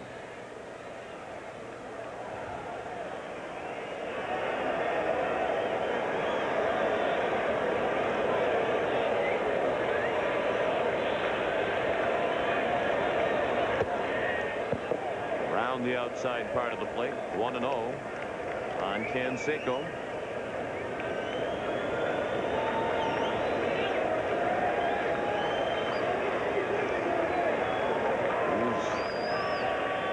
Approaching the milestone of 300 home runs, 18 away. 1 ball, 1 strike. Of course, if he can stay healthy for a full year playing in this ballpark, it's fun to speculate how many home runs he might hit. He hits a lot of towering fly balls that in the past, particularly when he was in Oakland, would be outs in Oakland, but even home runs here. Another pitcher's pitch called the ball. And Rogers is definitely upset about that pitch. And he's going out. He wants Rodriguez to come out and say, what can I do here? I can't get the pitches that I want. And so he's talking to him about it. You could see, call that for yourself, whether it was on the edge or off the edge. Of course, Terry Kraft thought it was off the edge. His opinion is the only one that counts at this moment. Well, I've talked with several umpires about this whole notion of speeding up the game by widening the strokes on it, and they're offended by the suggestion. Right. And I think we've seen a great example of it tonight. And I can understand why they would be offended, though, Sean, because they're saying it's either a ball or it's a strike. If it's a strike, I call it a strike. If it's a ball, I call it a ball. At least in their perception. This is their perception of the strike zone. So, in effect, you're challenging their character. Yeah, I think suppose. widen it a little bit. Or I would something. just be challenging their perception, that's all. Yeah. Bounce through the right side, past the diving Fry. Vaughn will stop at second, doesn't want to take the chance of making the first out of the inning at third base with his team down by 5. That's just the third Boston hit. It wasn't scorched, but it went through for Canseco. A different stance for Jose. He used to stand wide open and close his shoulders and go in. I don't know if this is a change for Boston or not, but you see not as much movement there because he's going the other way. See, he doesn't really stride. All he wants to do is put the ball in play on that particular pitch, and he does so by hitting the ball through the hole on the right side. Didn't stride at all. You have to be strong in order to do that, though. Dick Bosman, the pitching coach, at the mound. They had the shift on, the second baseman Fry playing way up the middle, and then they gave Canseco a pitch he could hit through the right side. It was Roger McDowell warming up in the Texas bullpen. John Oates and Dick Bosman have been together a long time, about 7 years now. And some suggest that the reason John has Dick as his pitching coach is that Bosman gave up Oates' first major league hit. He has such a fond remembrance of him. Actually, Bosman has great memories of Fenway Park. He broke into the big leagues in 1966 with Washington. His first major league appearance was here at Fenway, and he earned a win that night. He said as he was walking in from the bullpen, he said, "Lord, just let me get somebody out." And then as he got a couple of guys out, he said, "Well, let me just go a couple of innings." And then after he went a few innings, he said, "Lord, just let me get the win." He got a little greedier as the game went along, and he did get the win. Isn't that the way it always is? Tim Naehring would like to get greedy. He's 0 for 1 with a walk. First 2 men on. Red Sox trail the Rangers 5-0 in the 6th. Naehring looked at a borderline strike.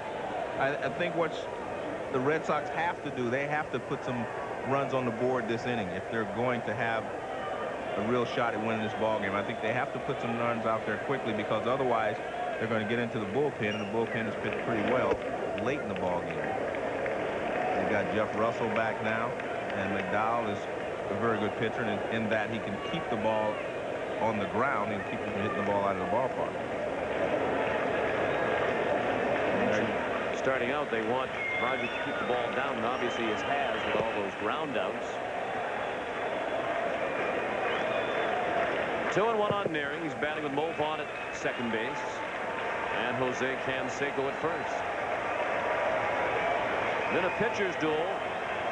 Each team has only 3 hits. The Rangers lead 5-0. They got all 5 runs in the third. They haven't had a base runner in any other inning. Naehring fouled it back.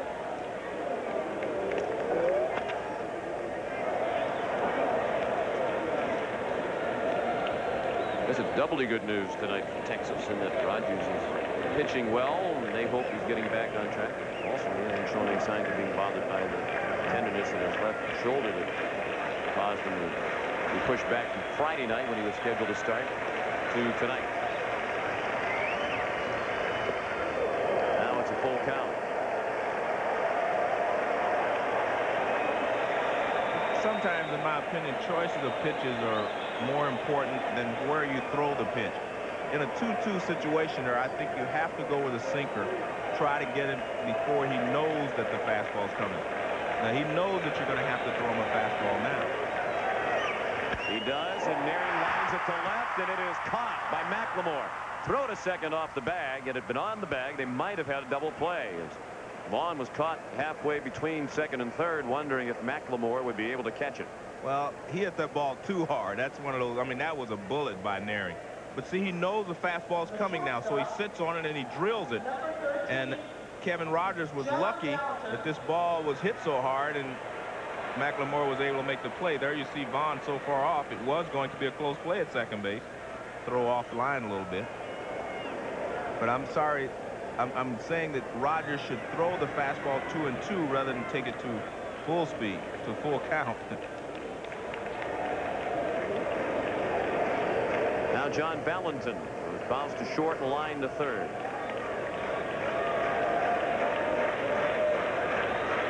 Rangers infield at double play depth. And Rogers missed with the opening breaking ball to Valentin. In the late innings, a lot of times when you see a pitcher go to more and more breaking balls and changeup, it means that he is getting a little tired and he doesn't have the same confidence in his fastball that he had earlier in the ball game.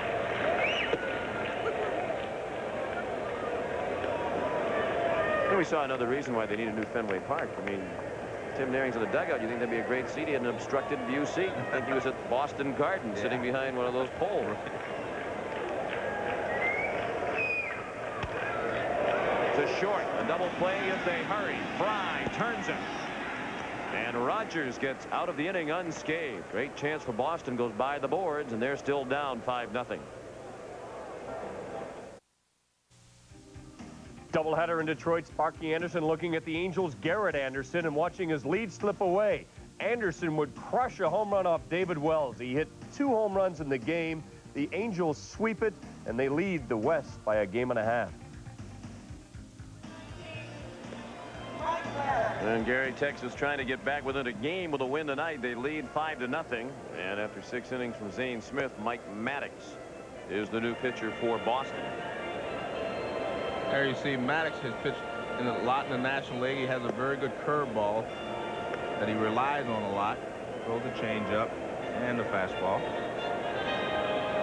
He was released earlier this year by Pittsburgh and signed by the Red Sox as the revolving door has been revolving all year long for Boston. Maddox, the brother of Greg Maddox. In fact, when Red Sox signed Mike Maddox, assistant general manager Mike Port was on the road trip in Oakland when addressing the meeting. Said, we announcing today we have signed Greg Maddox. Yes, indeed. Every general manager would like to be able to say that. Third baseman. When you talk about pitchers, he is amazing. And Mike Maddox has done a very solid job for Boston, being used primarily in long relief. Luis Ortiz has hit it sharply twice tonight with nothing to show for it. He lined to first. Mo Vaughn made a terrific diving catch in the second. Then he hit a bullet down to third. Naring made a great backhanded play, got up and threw him out. And an interesting night for the Boston starter, Zane Smith. He worked 6 innings. 5 1-2-3 innings, but the third inning he faced 8 batters, 5 of them scored. He had control trouble in the third, walked 3. Gonzalez hit a 3-run homer. Bell in foul ground, the catch.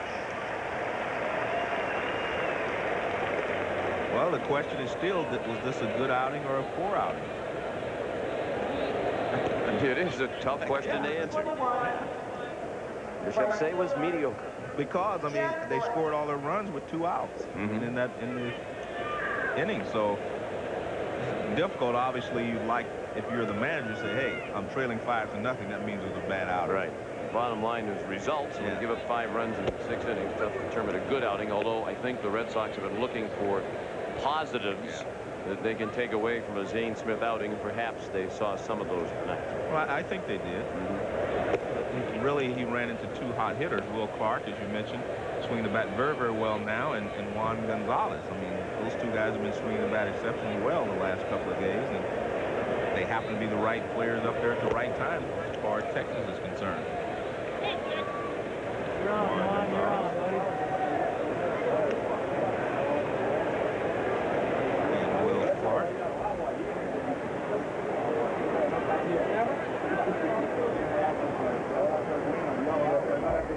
2 balls, 1 strike to count, 1 out, base is empty. Jack Boyd has walked and bounced out. He'll be followed by Jeff Fry. Foul ball in case of Mike McFarland. I talked about the personality of Johnny Oates and being a quiet, relaxed kind of player. Dan Duquette actually interviewed him Yes, for he this did. Boston job, and then Kennedy became available, and he took Kennedy, and Johnny Oates went to Texas. And I think both franchises are very fortunate they both got good people that fit right in with their ball club. I think there was a lot of pressure on the Texas players to win down there, and Oates is a relaxed player, manager who has come from that type of an atmosphere. He was in Baltimore where there was pressure to win and so forth and so on. So I think he can identify with the players and hopefully keep them relaxed. And several Texas players were critical of Kevin Kennedy after he was fired last fall as manager of the Rangers. Said he was too detailed, right? Too intense. And I don't necessarily buy that personally, but if the players feel that way and they feel they can play better for a guy that's more relaxed, maybe that works. Maddox with a strikeout of Hoyt. I hope you'll join ESPN tomorrow night at 7:30 Eastern, 4:30 Pacific for In the Sports Light with Robin Roberts. Robin will be talking sports with coaches Craig T. Nelson and the hot new band Hootie and the Blowfish. It's tomorrow night at 7:30 Eastern right here on ESPN. Jeff Fry bounced into a double play and a struck out. Batting with 2 outs and the base is empty. The Rangers have not had a base runner in any inning except the 3rd. They haven't had one since Gonzalez hit a 3-run homer. Fry a long way to the opposite field, but McGee got back to make the catch. 7th inning stretch at Fenway. 5-0 Texas.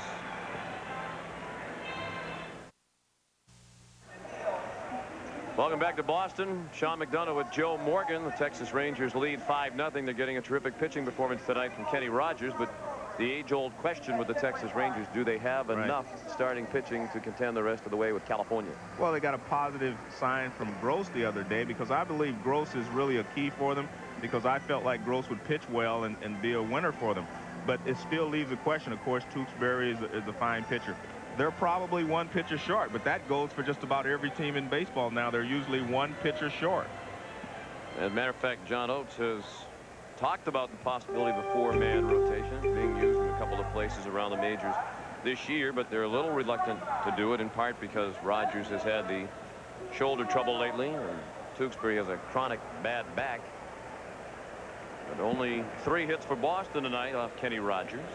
And he's pitching with a 5-0 lead. I think it would be difficult for them to go to a 4-man rotation because of the points you just made, because you can't risk those guys, because if you lose them, then you need 2 more pitchers. Perhaps the 4-man rotation is starting to take its toll on Kevin Apier. Kansas City, they're one of the teams that have done it virtually throughout, and he has really struggled lately after a tremendous start. Troy O'Leary up there with a count of 1-1. He has bounced back to the mound and flied to left. I must admit, Sean, I am a believer in the 4-man rotation personally, but if it doesn't work, it doesn't work. You have to try it. Kevin Kennedy has said he would try it in September if the race was close. You have to remember also in Kansas City, Gene Mauch is a bench coach there for Bob Boone, and Gene Mauch is used to a 4-man rotation. In fact, Gene Mauch went to a 2-man rotation in, I guess, 1963. With Chris Short was over there. We'll see the 4-man rotation of the Royals next Sunday night. They play host to Cal Ripken and the Baltimore Orioles. 7:56 Eastern Time. John Miller will return from vacation. Still 1-2 on O'Leary. Bottom 3rd of the order for Boston. O'Leary, McFarland, and Bell.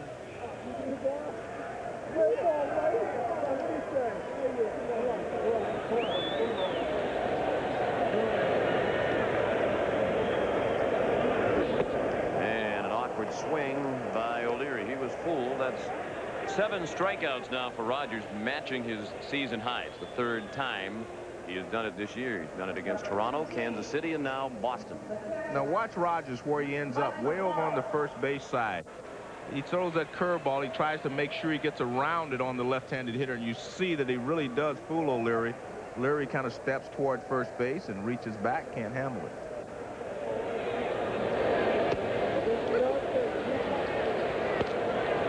Mike McFarland, the batter. He's been on base twice. He's doubled and walked. Red Sox have left 6 men on base. They are the only team in Major League Baseball that has not been shut out this year. And that's in jeopardy, as it was last night as well. Gross baffled them for most of the night. Red Sox got a late couple of runs.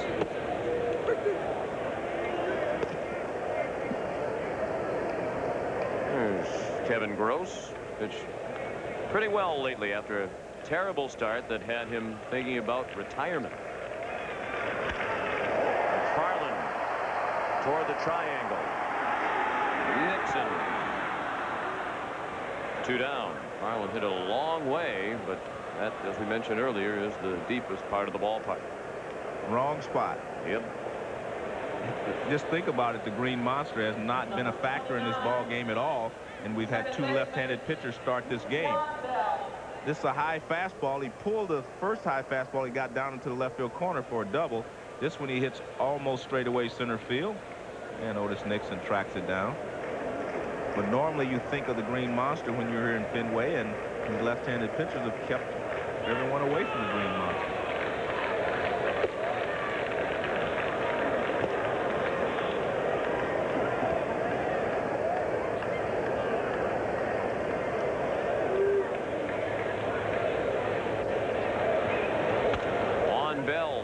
One down to third, and Ortiz throws him out. Rogers has a 1-2-3 inning. He has shut out Boston through 7. ESPN Sunday Night Baseball from Boston. The Rangers lead the Red Sox 5-0. Doubleheader Wednesday night here on ESPN. It starts with the Phillies and the Rockies. The interesting starting time locally there in Denver, 5:30, 7:30 Eastern time. And then it's the Reds and the Padres, 10:30 Eastern time. John Smiley and Tony Gwynn, a couple of all-stars. First pitch of the 8th, lifted to right, deep but not deep enough. McGee on the edge of the warning track made the catch. Benji Gill, the first out of the 8th inning. Number 2, center fielder.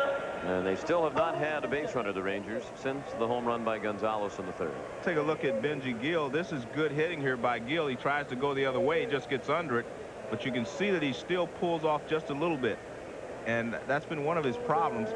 He's been pulling off because he was pitched inside so often, started trying to adjust, and now he's having trouble with the pitches away.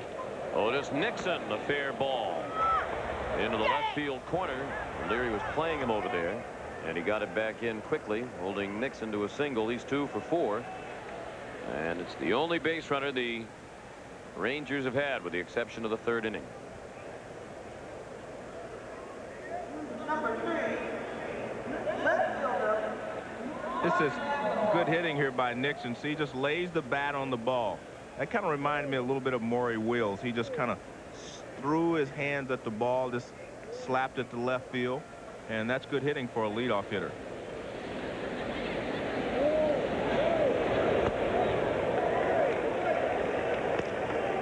Mark McLemore, swing and a miss. He's 0 for 2. A walk and a run scored on the Gonzalez home run in the 3rd. Rangers trying to add to a 5-0 lead. A good bat handler at the plate and a good runner at first.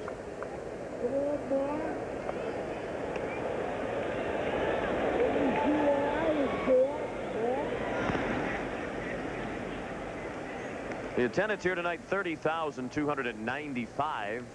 This is one of the few places where attendance has not fallen off. They're just about the same pace as last year here at Fenway. Local TV ratings for the Red Sox, just about where they were last year. And Neri Abu was hurt on opening day. This can be a very tough town, but they have not reacted negatively as has happened elsewhere. Yeah, most places have felt the repercussions of the strike, so it's good to know. I mean, but Boston is one of the real fan-friendly towns in baseball. This 4-game series of the Rangers has drawn just under 130,000.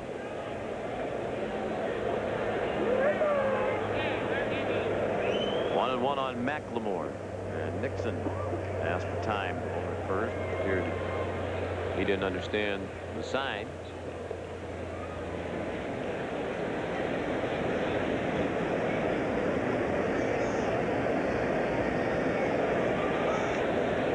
Otis among the league leaders in steals with the 21. He's tied for 3rd. Good pitch by Mike Maddox. 1-2 the count.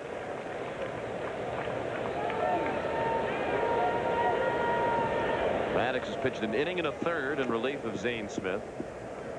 And the hit by Nixon, the first base runner the Rangers have had since he took them out. Chopped slowly down to first. Vaughn's only play is at first base. For the second out of the inning, Nixon moves into scoring position.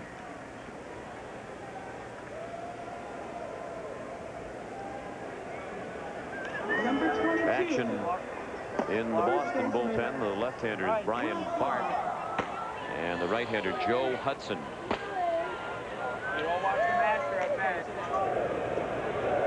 Both are rookies. Red Sox have struggled all year to find the right combination on their pitching staff. Will Clark, the batter. He dumped the single into left center to drive in 2 runs in the third.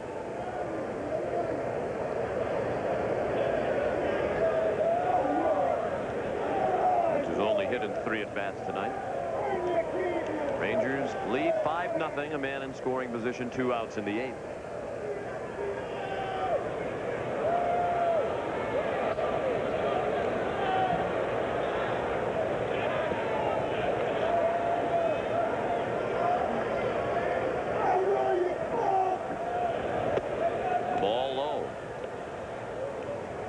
It's interesting here whether Maddox will go after Will Clark or try to decide to get the right-handed hitting Juan Gonzalez out, who is on deck. Not a fielding choice either way. Exactly. Actually, I think I would go after Will Clark. As good a hitter as he is, he's less likely to hit the ball out of the ballpark than Gonzalez is at this stage of his career. 1-1 from Maddox. In the dirt. Gets by McFarland. And to third goes Nixon.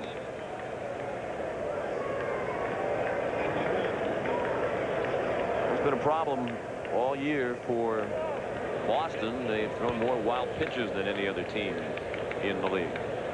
This is a breaking ball, and he wants to make sure he keeps it down to Will Clark, and he gets it too low. And McFarland tried to catch the ball.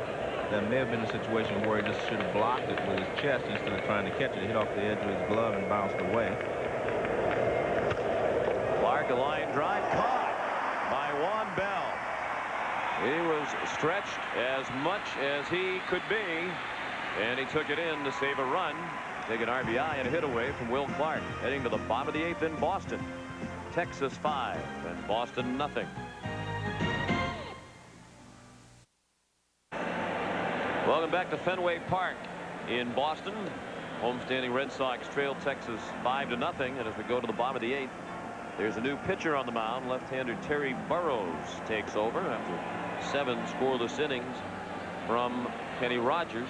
You see the numbers on Burrows.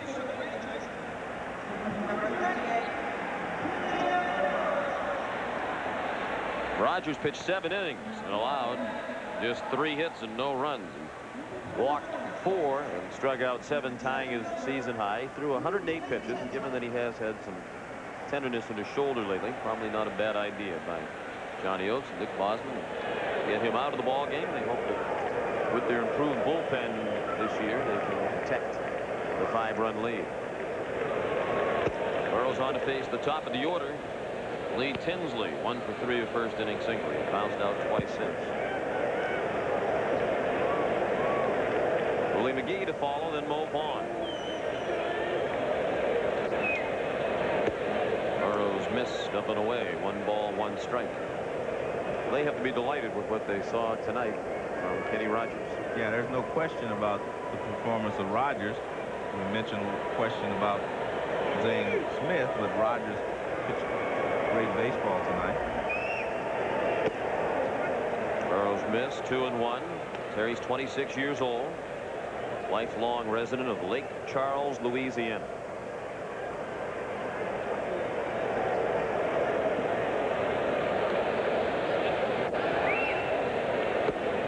And the ball low. Certainly Burrows doesn't want to come in with a 5-run lead and walk the first batter with speed and Tinsley.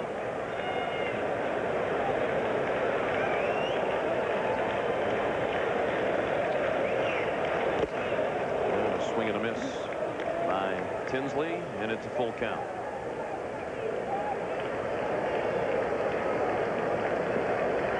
Burrows has never had a full season in the major leagues. Broke into the big leagues last year.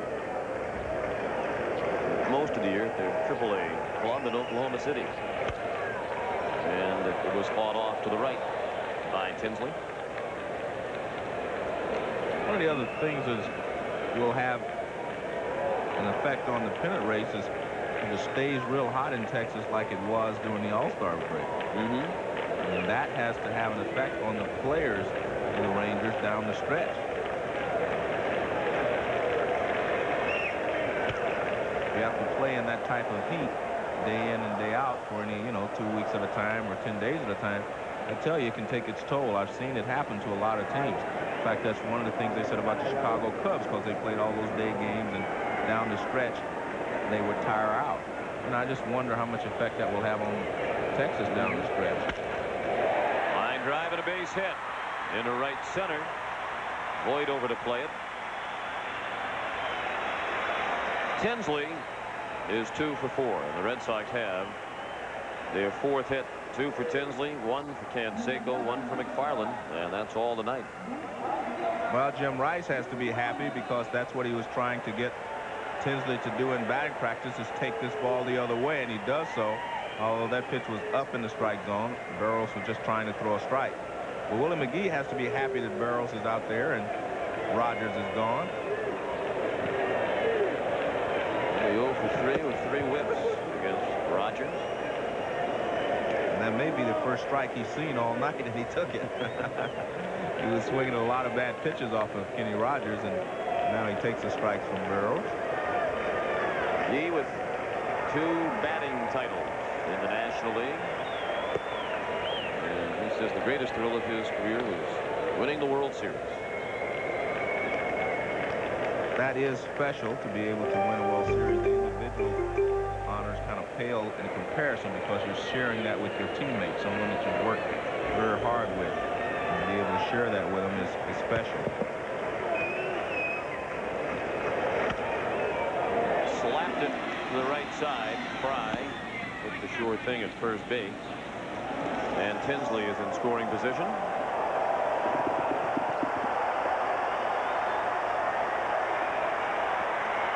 Now Mo Vaughn in his return to action after missing 2 days with the bruised left eye. 0 for 2 with a walk.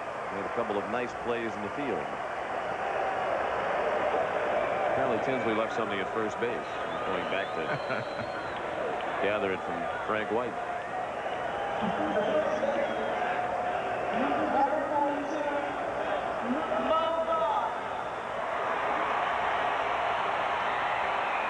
Texas leads 5-0.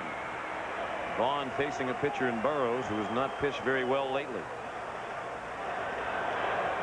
Burroughs has given up 8 earned runs in his last 7 innings pitched.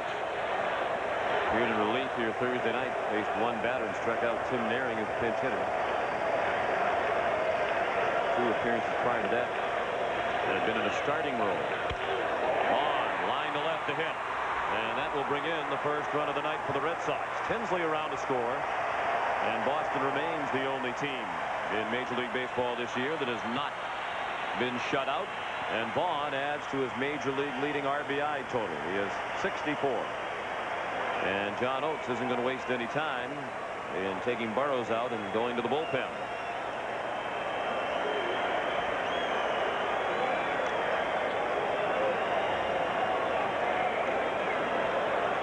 With the score, the Rangers 5 and the Red Sox 1. Roger McDowell will be the new pitcher when we come back.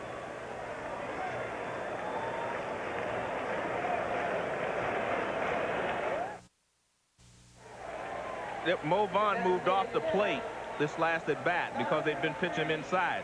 Then he strides out here because he's going the other way. Now watch him dive into the pitch. He had made up his mind that he was going to get off the plate and dive in, and that's what he did, because they had been pitching him inside and he was having trouble with the fastball in. Smart move there by Mo Vaughn. And it knocks Burroughs out of the game. The Red Sox are on the board, and Roger McDowell is on to make his 35th appearance. That leads the league. Like Burroughs, he hasn't had a very good time of it lately. He's allowed 4 earned runs in his last 6 1/3 innings pitched. And he's greeted by Jose Canseco. On at first, 1 out. 5-1 Texas in the 8th. McDowell's first pitch, tough to tell where it missed. Called ball 1. I'll tell you one thing, McDowell doesn't want to get the ball up there, though. He is a sinker ball pitcher, And his forte is keeping the ball in the ballpark. With his sinker, it's almost impossible to lift the ball when he keeps it down. Roger had a great month of June. He went 3-0 in June. An ERA of 1.47 and was honored as the Rangers Player of the Month.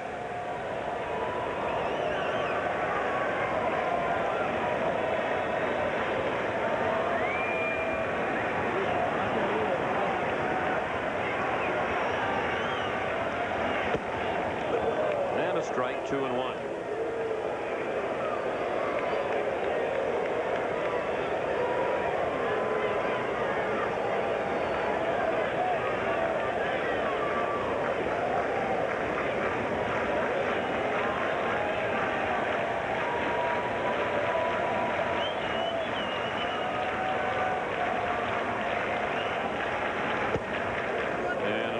Pitch called a ball. Thinking about a home run from Canseco, it's not likely. But against McDowell, only given up 2 home runs all year. He keeps the ball in the ballpark. That's why, I mean, he's kind of a security blanket if you're a manager. You know if he comes in, he's going to keep the ball in the park for you. And of course, he's a good sinker ball pitcher, and a ground ball is exactly what they need right here. 3-1, chopped up the middle, base hit. And now the tying run is in the on-deck circle. And you wonder if John Oates and Dick Bosman are starting to second-guess themselves about the decision to take Rogers out of the ballgame. Let's take a look at Jose Canseco's swing. Remember, he used to stand open with his almost facing the pitcher, and then he'd close his body and stay in. Now you see everything is out right there. He doesn't have the same body position that he had years ago. And he's just so strong that he can muscle this ball through the infield. You can see his shoulders are gone. His front side's already open. He is not the same hitter. He's not generating the same bat speed that he did before. Now Tim Nearing, 0 for 2 last time up. He came up with 2 men on, nobody out in the 6th inning. A wicked line drive. It was caught by the left fielder McLemore. And Vosburg is warming up in the Texas bullpen.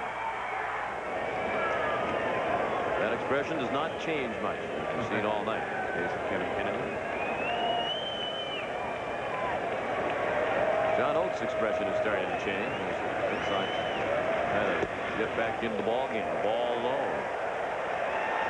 I mentioned McDowell's ability to keep the ball in the ballpark. In his career, he's only given up 40 home runs. That's in 949 1/3 innings. That's the best ratio, home runs to innings, among active pitchers. The 2-0. Line to hit. Base hit and a right. They'll hold Vaughn at third. And now the tying run will come to the plate. Well, John Valentin has struggled lately in this situation, and let's take a look at his at-bats tonight. He is trying to pull every pitch. In the 2nd inning, watch his hands. He rolls over it and pulls the ball. In the 4th inning, the same situation. He's going to have 4 identical swings. Everything is being, look at him, he's reaching and trying to pull everything. And if he does that off McDowell, he's going to hit another ground ball, and the Red Sox are going to be in trouble again. And you see he's done very well with the bases loaded. But he wasn't swinging as he is tonight. Yeah. He's trying to pull everything and just rolling his hands over. So we'll see how he attacks Roger McDowell in this situation. Again, Jim Rice was working with him in batting practice, trying to keep him from rolling his hands over, trying to get him to ground the balls up the middle and to the right side. And so far in this ball game, that has not happened. Long conversation at the mound between Dick Bosman, pitching coach, and Roger McDowell, with Pudge Rodriguez also out there. Terry Kraft broke that up. Now he has to go back and tell Rodriguez it's time to get back behind the plate. We mentioned that Roger does not give up many home runs, but now the Red Sox are in a position where they could tie it with one swing of the bat. Tying run at the plate. And he can make a mistake like anyone else. He can get that fastball up and up and in, and Valentin can hit it out of the ballpark. The way Valentin is swinging, it has to be a pitch middle of the plate in for him to drive it. And Crowd really into it now. One of the few times tonight. Ball one way outside. McDowell isn't helping himself by throwing a first pitch ball to every batter as he's done to all three he has faced in this outing.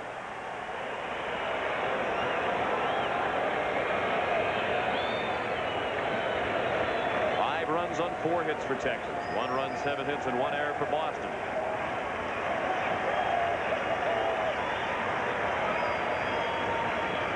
The 1-0. In the air, not all that deep and left. Vaughn is tagging. McLemore the catch. Vaughn trots home from third, and it's 5-2. That looked like a much better swing, but he still pulled it to left field, but he gets the run home. And he closes the gap. This pitches up a little bit, which is what you're looking for if you're a hitter.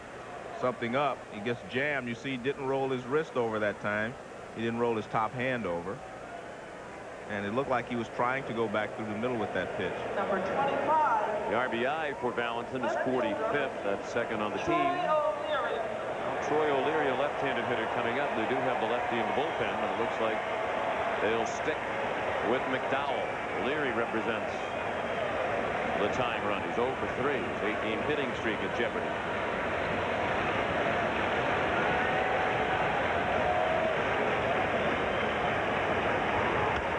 Big hack and a foul ball off to the left. O'Leary still the tying run at the plate. 2 men on.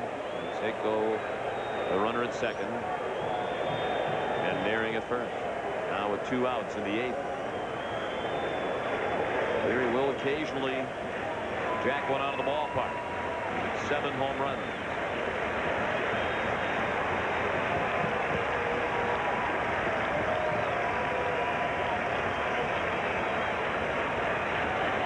Nothing in. The ball and a strike. Out in the Texas bullpen, their closer, Jeff Russell, has started warming up. He has joined Vosburg.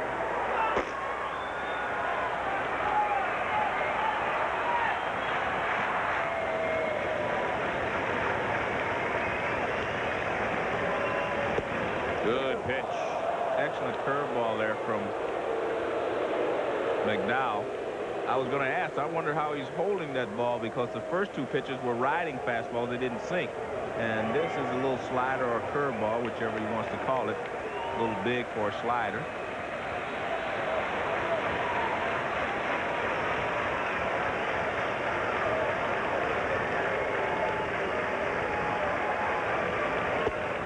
Inside.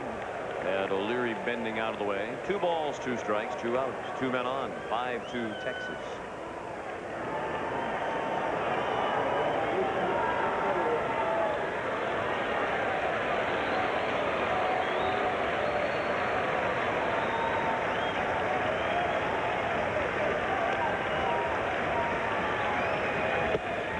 Just inside. Let's say this for Terry Kraft. He's been pretty consistent back there all night. Yeah, I mean, this is surprising me. I thought surely that he would come back with a sinker in that situation, McDowell, because that is his best pitch, not the curveball. But maybe he knows something about O'Leary that at least he feels that that pitch is his best pitch in that situation. The runners will be going with a 3-2 pitch. He struck him out. And the Red Sox get 2 but leave 2. And we head to the 9th. 5-2 Texas.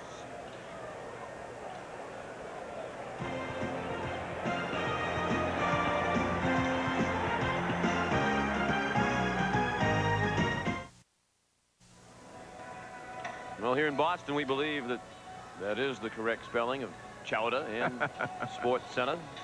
My mother and father loved Sports Center. You've been here a long time, huh? I have indeed, my whole life. Juan Gonzalez will bat here in the 9th inning. He hit in the 3rd inning and delivered the biggest hit of the ball game, a 3-run homer off Zane Smith. And Willie McGee was not hurt as he went into the bullpen. That hit is the difference in the game now, as it provided runs 3, 4, and 5, with the Red Sox getting 2 in the 8th.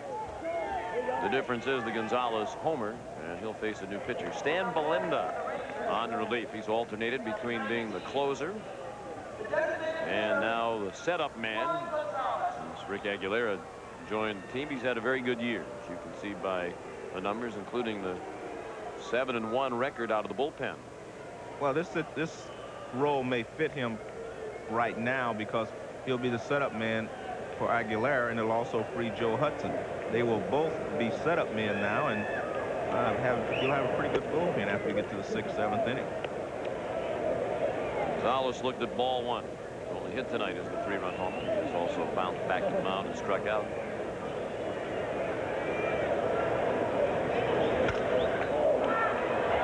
Popped up in shallow center with Lee Tinsley. 1 out. And coming up next on Sports Center, Keith Olbermann, Dan Patrick, talking about Jack Nicklaus, how he fared in the senior championship. Trouble today in the British Grand Prix. And the Sunday conversation is with Hideo Nomo and at least one other person. Yeah, at least one other person. The interpreter, one would suspect, was involved in that conversation. If not, I don't think we have much of a chance of understanding what they're talking about. I don't think I could. Pudge Rodriguez, 0 for 3 tonight.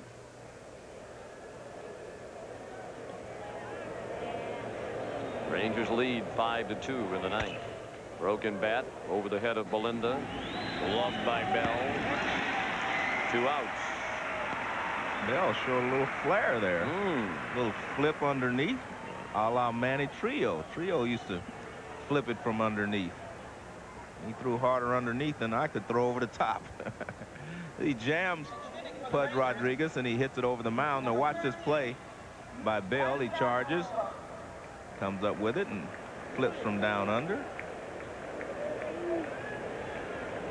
And with the right-hander on the mound now, the pinch hitter for Luis Ortiz, Mike Paliarulo, part of the platoon at third with Ortiz, and pretty soon it'll probably be a platoon with Paliarulo and Steve Buechele, the former Ranger, let go not long ago by the Cubs, signed by the Rangers. He's in the minors, but I think he might be up with them and a part of their picture at third base within a week or so. Well, they were convinced that physically he was okay. He's ready to play, so they just wanted him to get in baseball playing shape and he'd be ready to go. He started his career with Texas, played there from 85 to 91.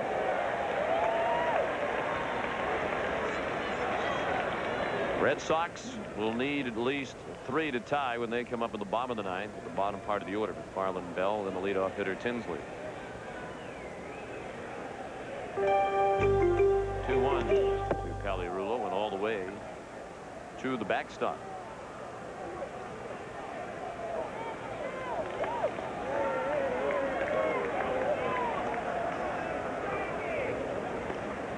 Stan Belinda, former Pittsburgh Pirate and Kansas City Royal. He grew up in Pennsylvania, wanted to pitch for the Pirates, and he'd still be pitching for the Pirates today had he not been the guy who gave up that hit to Francisco Cabrera in the '92 playoffs, Game 7. The hit by Cabrera scored Sid Bream to win Game 7, and that was really it for Belinda in Pittsburgh. That's tough because someone, you know, is always going to be a hero, and I guess someone has to be the GOAT. Well, I remember the base hit I got here in '75. Jim Burton. Jim Burton, and they got rid of him the next year, and he was a good reason. No, wait a minute. And he made a good pitch, actually. And the same thing with Belinda. I mean, that's what happens. Mitch Williams has never been the same either since the home run, you know, the poor World Series he had. It's unfortunate, but I guess that's the life of an athlete. But to Belinda's credit, he's bounced back and having a good season here. And I bounced back after that. Now, did you ever encounter Jim Burton again in your travels? Never.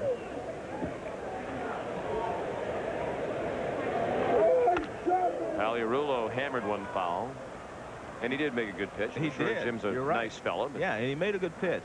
Here in Boston, the refrain ever since has been, why did Darrell Johnson put him in the game? Burton had really not been a key part of their pitching staff that year. Well, but there's a lot of that in Boston. We have several of those. Why and what for? Yeah, sir? they're going to make a movie, as a matter of fact, called The Curse of the Bambino. Yeah.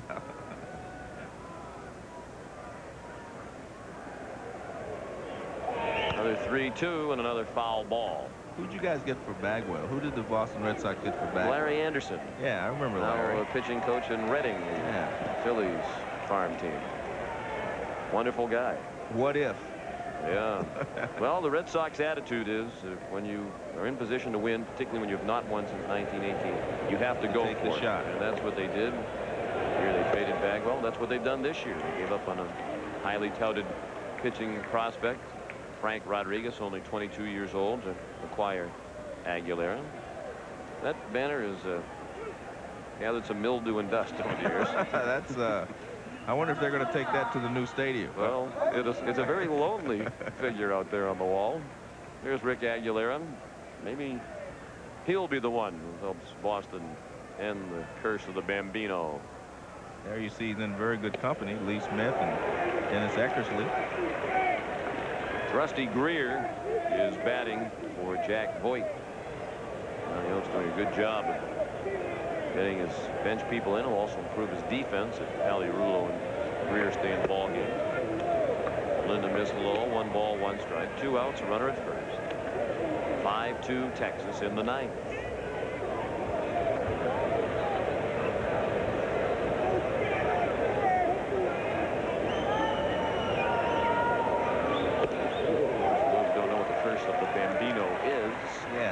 Commonly held opinion here in Boston that the Red Sox franchise has been jinxed ever since they sold Babe Ruth to the New York Yankees. They've not won a world championship since. That does not rank up there with one of the all-time great personnel moves either.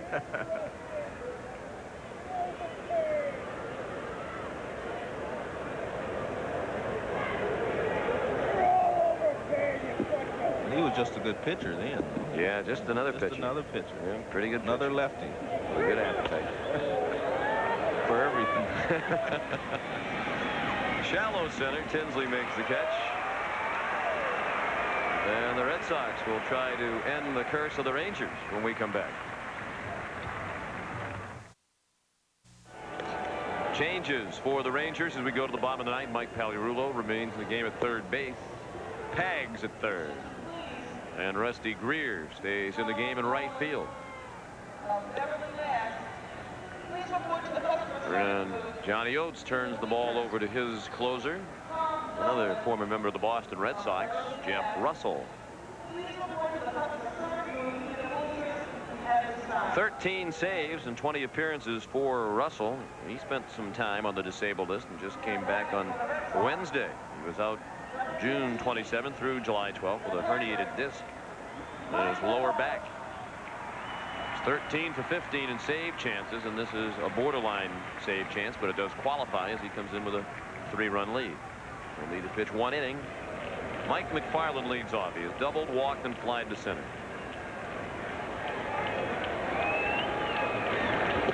Ball 1 inside. Juan Bell due up next, but Kevin Kennedy has Matt Stairs, the left-handed hitter, in the on-deck circle. In the hole from deep short, Benji Gill. Nice play, 1 out. Very nice play. When you measure a shortstop and his defensive abilities, you always measure how he makes the play in the hole and whether he has arm enough to make this play. First of all, he catches a tough hop. This ball is, now watch, he catches the in-between hop. Now he sets himself and fires a strike all the way across the diamond, and that one you can hang a line of clothes on. Very good arm there by Benji Gill. Matt Stairs, who came up from Pawtucket when Mike Greenwell was injured, rib cage problem that still has him sidelined. Stairs has done a terrific job, as you can see by the numbers. .333 average in 15 games. He's 14 for 42, including a homer. His first in the majors. Came in Kansas City. He's hacking. Yes, he is. He does not get cheated. Oh, that one. First, he swung the first pitch, and then a hanging curveball. He says, I'm going to get my at-bat in tonight. And for the most part, he's been the starting left fielder in the absence of Greenwell on the bench to start the game tonight with the lefty on the mound. And he stood there and looked at strike 3 come right down the middle. Boston is down to its final out. Well, he threw him a fastball. He fouled off. Curveball. He fouled off. I guess he was looking for another curve. He didn't get it. No, he didn't. Look at that setup by Rodriguez right inside. And he gets most of the inside corner, actually got a little bit toward the middle.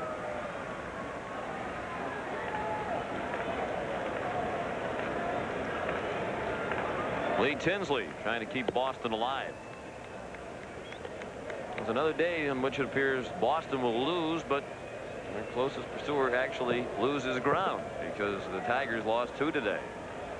It's been fortunate that nobody else in this division has been able to make a serious run at them because the Red Sox have not played well. And the Rangers are about to go to 11 games above the 500 mark for the first time this season. And they have been trying to do this for a number of games, as you mentioned. This is their best start since 1976.